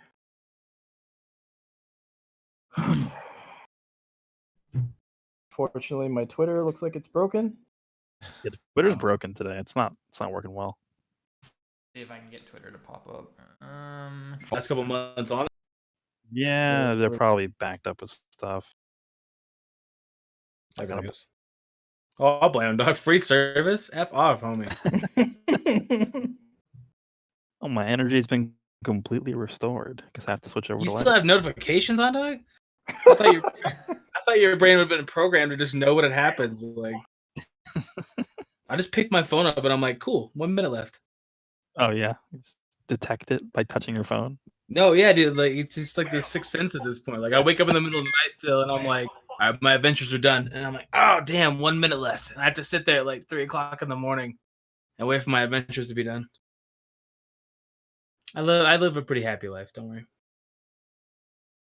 Oh, so here's one Legends question, if you guys can hear me. Yeah. What do you think about them adding double transformation units in Legends, like SSJ Goku to 2, then to 3? Yes. I want it, but it feels like it'd be crazy. I think that's been a functionality that's been in the game for a long time. They just never made use of it. I believe Renzi a long time ago was talking about how they added that into the game. I think that actually was added in with Broly, the Super Saiyan Broly that came out, the purple one. I think that like ability to happen was like is like actually in the game already. There's just no units that make use of it. So I don't. They're probably going to eventually do that. I just don't know when they would. I mean, technically, transformation units have 2 main abilities, so all they have to do is just smack another transformation on that. You know? Yeah, it's easy to do. Yeah, and in terms of seeing it in battle, I mean, we have seen it, but it's only the bosses that have been able to do it in like the AI events and stuff, like on final stages. Even that Broly one specifically that they were talking about, that final boss did that same thing where he transformed, then went to Super Saiyan, and then shattered his armor for the last set of health bars that he had. Yeah. So things that you see the AI do and stuff like that, like you say, that's definitely a possibility. They probably just haven't found a way to work it in slash an efficient way to give a unit like 3 different kits. Like, I mean, I'm sure it's pretty demanding of them to develop. It's basically like making 3 different characters in one, you know, just thinking of it like on paper. So I guess they just haven't felt the need to bring it to that level yet, and they're saving it for later. I mean, you could do it. Like the lazy way to do it is like the first 2 transformations. Like you get a base one, then the first one is just like a buffer statted version of the base, and then you go to your whole new kit and your last transformation. Watch them save that and give the DBS Gogeta the first version of that base to Super Saiyan to Blue. Yeah, that which would make sense because it's At this point, that would be like, because like you said, they've held out on him so long now that it's like, is he going to be underwhelming, or is it going to live up to the memes basically? If he is not the best unit in the game by like a landslide, then he's underwhelming. Yeah, just based off how long they held the off first on one him. have a new mechanic like that would be somewhat reasonable compensation. Well, you're forgetting the fact that they have to do Blue Gogeta first, and they can do the transforming one, then they can do. That's why they Gogeta. shock us. They just released that one first. First triple transforming unit, first iteration of Blue Gogeta in the game. Like, all they have to do is give him type advantage against everybody. and he could be the first unit that like changes colors. Like he starts off in one transformation, one color, and then the final state, he starts off purple and then he ends up red or something. I don't know. Make him dark type. That's literally what it is, though. Super effective against everything is dark type. I know. I saw someone had asked a question about what do you think about adding another color to the game and just squeezing it in the wheel somewhere, like with the arrow and the arrow. No, because then we get like 9 banners with just that color. Even it out. Yeah. Sure. He's right. It would increase in terms of actual gameplay. I mean, it could be somewhat interesting. It would increase the amount of neutral matchups you'd run into a lot, but I don't know how they would, or if they would even balance something like that in. Nah, I highly doubt it. That'd be crazy. Well, I mean, they could put one color that's just neutral. Like, there's no type advantage either way, so it doesn't take extra damage. Shallot. Yeah, that's Shallot. Well, but I mean, like, make that a full on like part of the color wheel. Yeah, I know what you mean. It's light. Then Shallot wouldn't be he wouldn't be the mascot. You know, that's true. He's completely neutral, but the trade-off for that is he does extra damage, but only to dark types. Whereas think about it, it took Pokemon like 18 years to get a second mascot besides Pikachu. Like games, I think they're actually really fumbling with the whole dark type thing too, because it's been almost 2 years now, and they found no way to effectively integrate. You guys think we'll get Giblet? I hate his goddamn name, but you think we'll get him? I thought it was Giblet. Giblet. I thought it was Giblet. Whatever. I mean, Giblet doesn't really matter. Tomato in that sense. Yeah, it's like, Gibby or Jibby. It's like, all right. Gibby. I don't know. Gibby. What is that? Regardless, I still think they flopped on like maybe executing some of the advantages or things they could do with that. Oh, I absolutely agree. Underexploited like color type or anything in the game. They could have just made LFs that type. That would have been cool. And they just body everybody. Oh, sweet. Yeah, sounds fun. then the freest character in the game would be the best answer to all the most premium characters in the game. So which would be Yeah. That would be an odd twist of fate for any time. I think you got a couple donations, and one of them was like aimed at Nolar. Yeah, we did. I was waiting for you guys to. I didn't want to interrupt you guys. Stop talking. No, you're good. Yeah. All right. So the first one is if Red Gogeta gets a Zenkai Awakening, day 1 Zenkai 7 immediately. Plus, I got most of the souls ready to go. Someday I would like to play against you guys, especially Nolar. One day. One I day. think Okay. Of And all then of the okay. of all the fusion units, I think the Red Gogeta would be the best one they could do, but probably not the one they will. Well, now at Legends Road, you think we'll get Green Gotenks? Green Gotenks would be stupid then, dude. Well, yeah, I'm talking about yeah. specifically for the fusions team, though. I mean, I think Red Gogeta would be the best. You know. He's optimal, yeah. I agree with that. He's got the best animations too. Like he looks the best. Like I didn't consider other things in Zenkai. Like yeah, they could Zenkai that blue Goku from the free to play store, but like I still wouldn't really want to use him that much because he looks like crap. Like compared to like units that are coming out now that have really nice looking of course, models Dude, and animations. His like, normal special move is a Spirit Bomb. Just like whips it out instantly. Yeah, but that's all he has. He doesn't have an ultimate arts or anything that looks cool or flashy. I mean, yeah, they could make him good and make him do a lot of work, but he'd still be just kind of early and vanilla looking, kind of. Imagine Goku is just comboing somebody in the anime. He just instantly just generates a Spirit Bomb. Yeah, within the period of 2 Don't seconds. you need to charge it, Goku? No, I got it. All right, and then we got a second. The last donation is: do you guys know what happened to DBZ Space? No. Yeah, I was actually going to ask y'all that.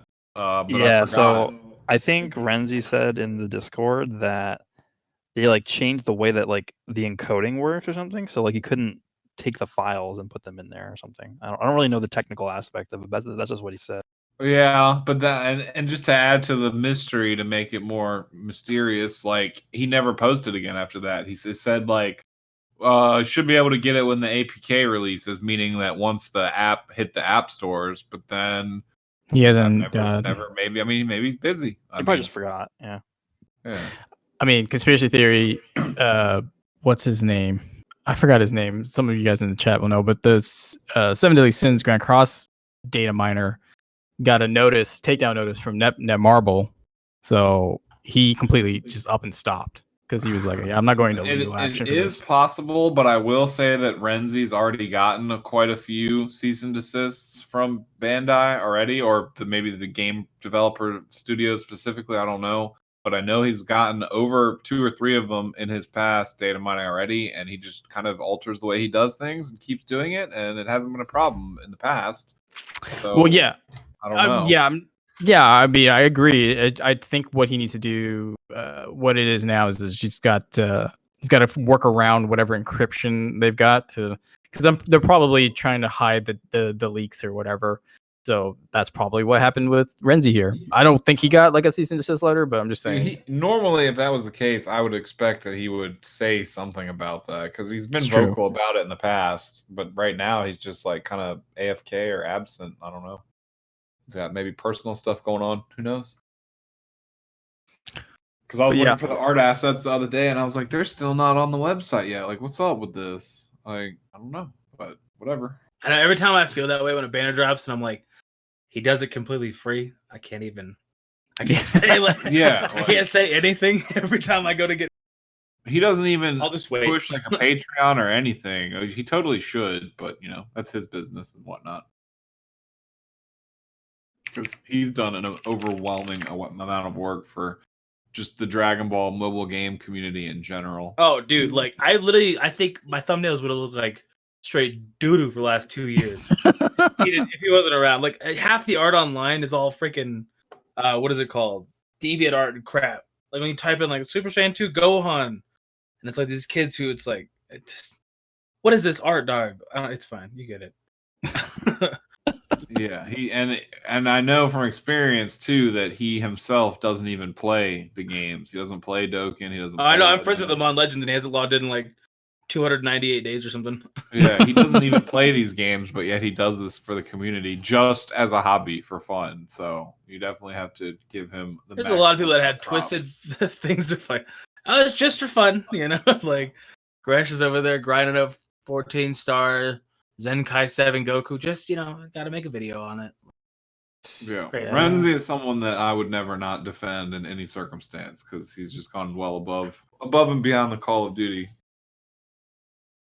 Yeah, I agree. Okay, so I got a Twitter question here. What female warrior characters would you like to see in Legends? besides Of course, Kefla. Kefla is the default answer there. Launch.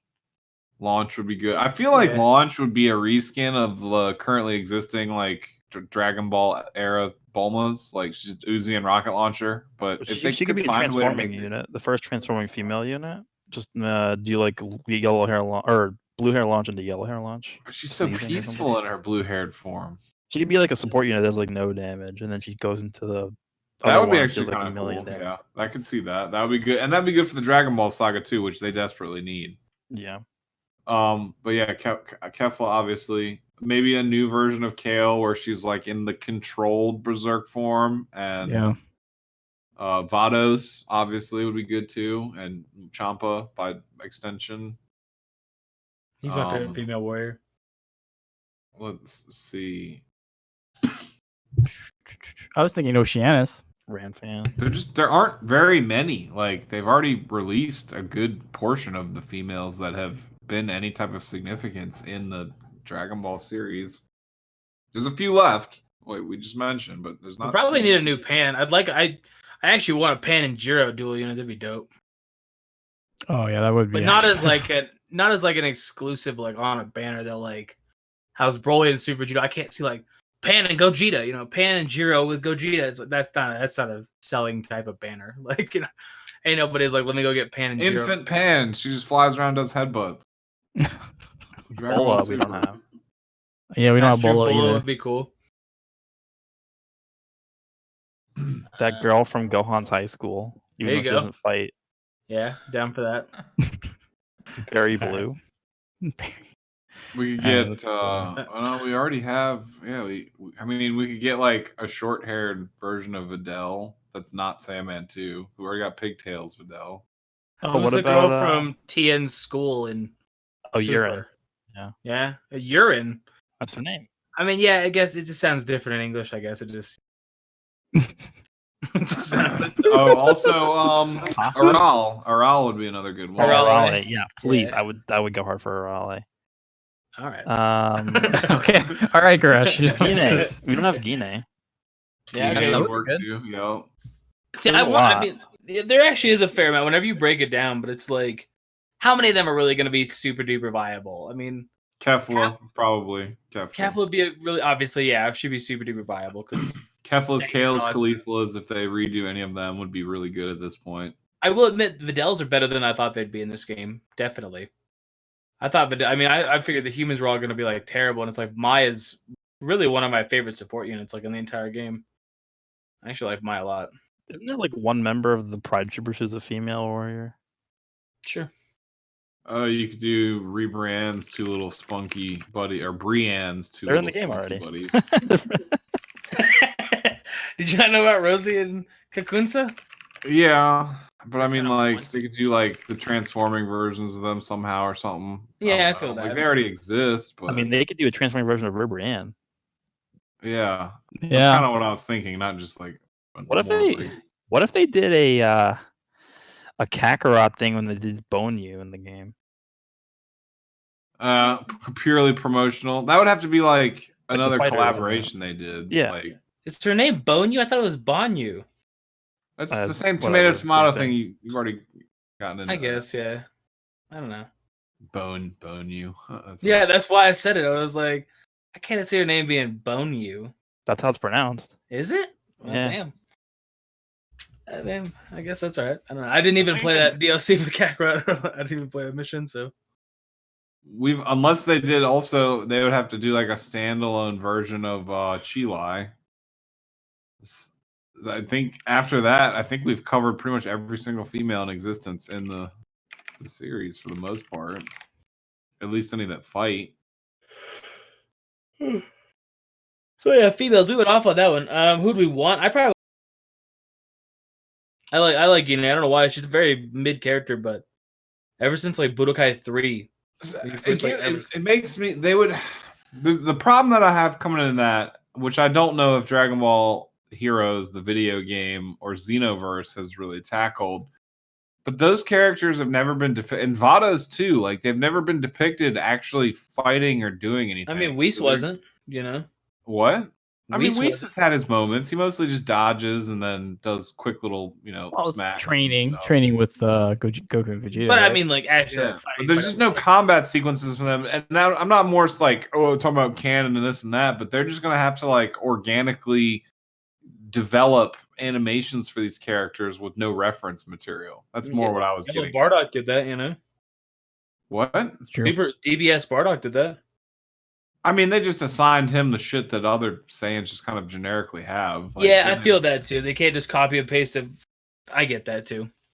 It's like those characters like Vados, we don't even really know what she's capable of as far as I know. Like they've never I mean, I would assume similar stuff to Whis, but I mean, I don't know, whatever.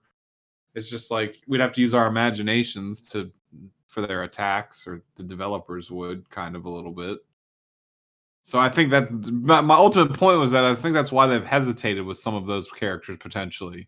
That just ones that have no reference or source material for them to develop animations around. Like they could just assign them the default, yellow card blast and strike attacks and stuff. But I don't for like super moves or ultimate arts or anything like that. They'd have to kind of create it from scratch, I guess. Yeah, no, I agree with you. It's probably 10 times harder to come up with all that stuff just fresh, all these names and all these abilities and stuff. But I mean, Gine's been in Heroes.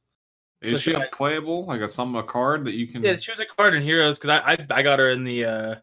She's the. Then if they have animations in one of their other versions, but I mean, she chucks like a giant hunk of meat. Like it wasn't like. Yeah, she's a special unit, so she doesn't actually fight. She just supports.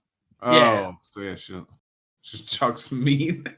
Yeah, she just throws a giant like hunk of meat at Bardock or whatever character you're using. Give him a bunch of attack.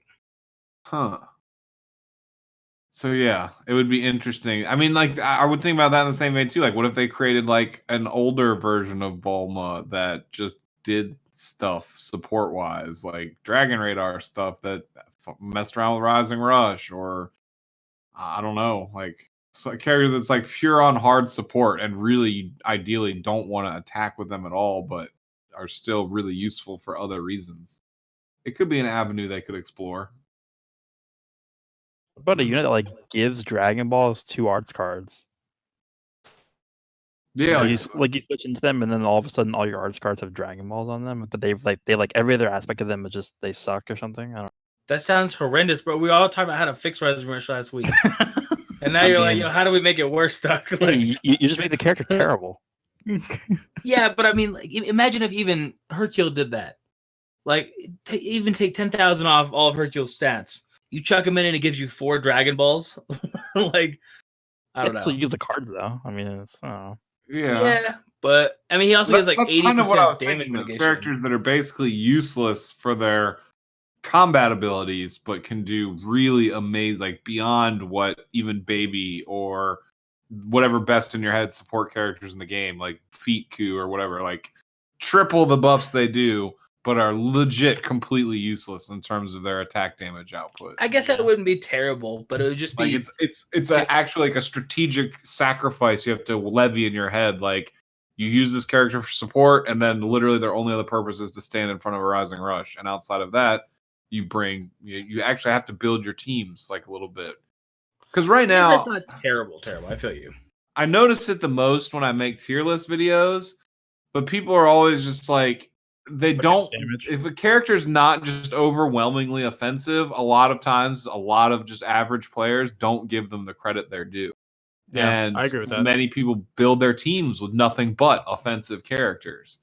So I feel like if they widen the gap of usefulness for the different roles in the game, maybe it would encourage different ways of playing the game. I don't know. It's just like since we're getting towards the end, a what if type of discussion. Well, I mean, it's a similar concept of like when Dokkan first got their support units.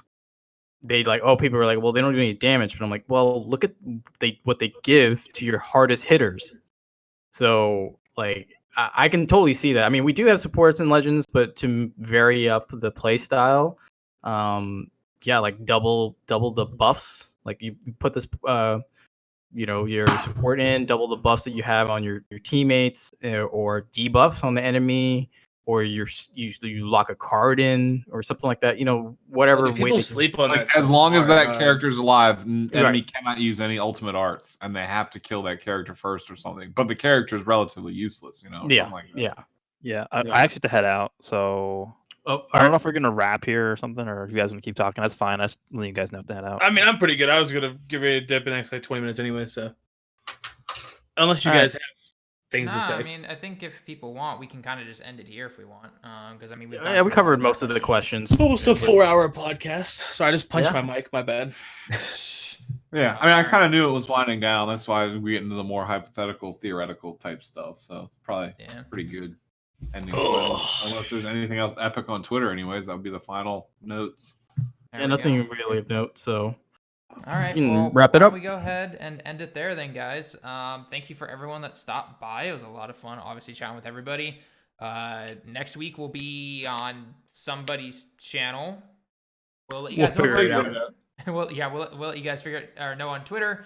Again, hit that notification buttons if you guys want to see these. The podcast will be going into a playlist. We can check out all the others as always. And yeah, if you guys want to ask us more questions, make sure you leave your comments down below in the video and in the tweet next week when we are back. So until next time, everyone, we'll see you all in the next one. Johnny. Peace out, everybody. See you guys.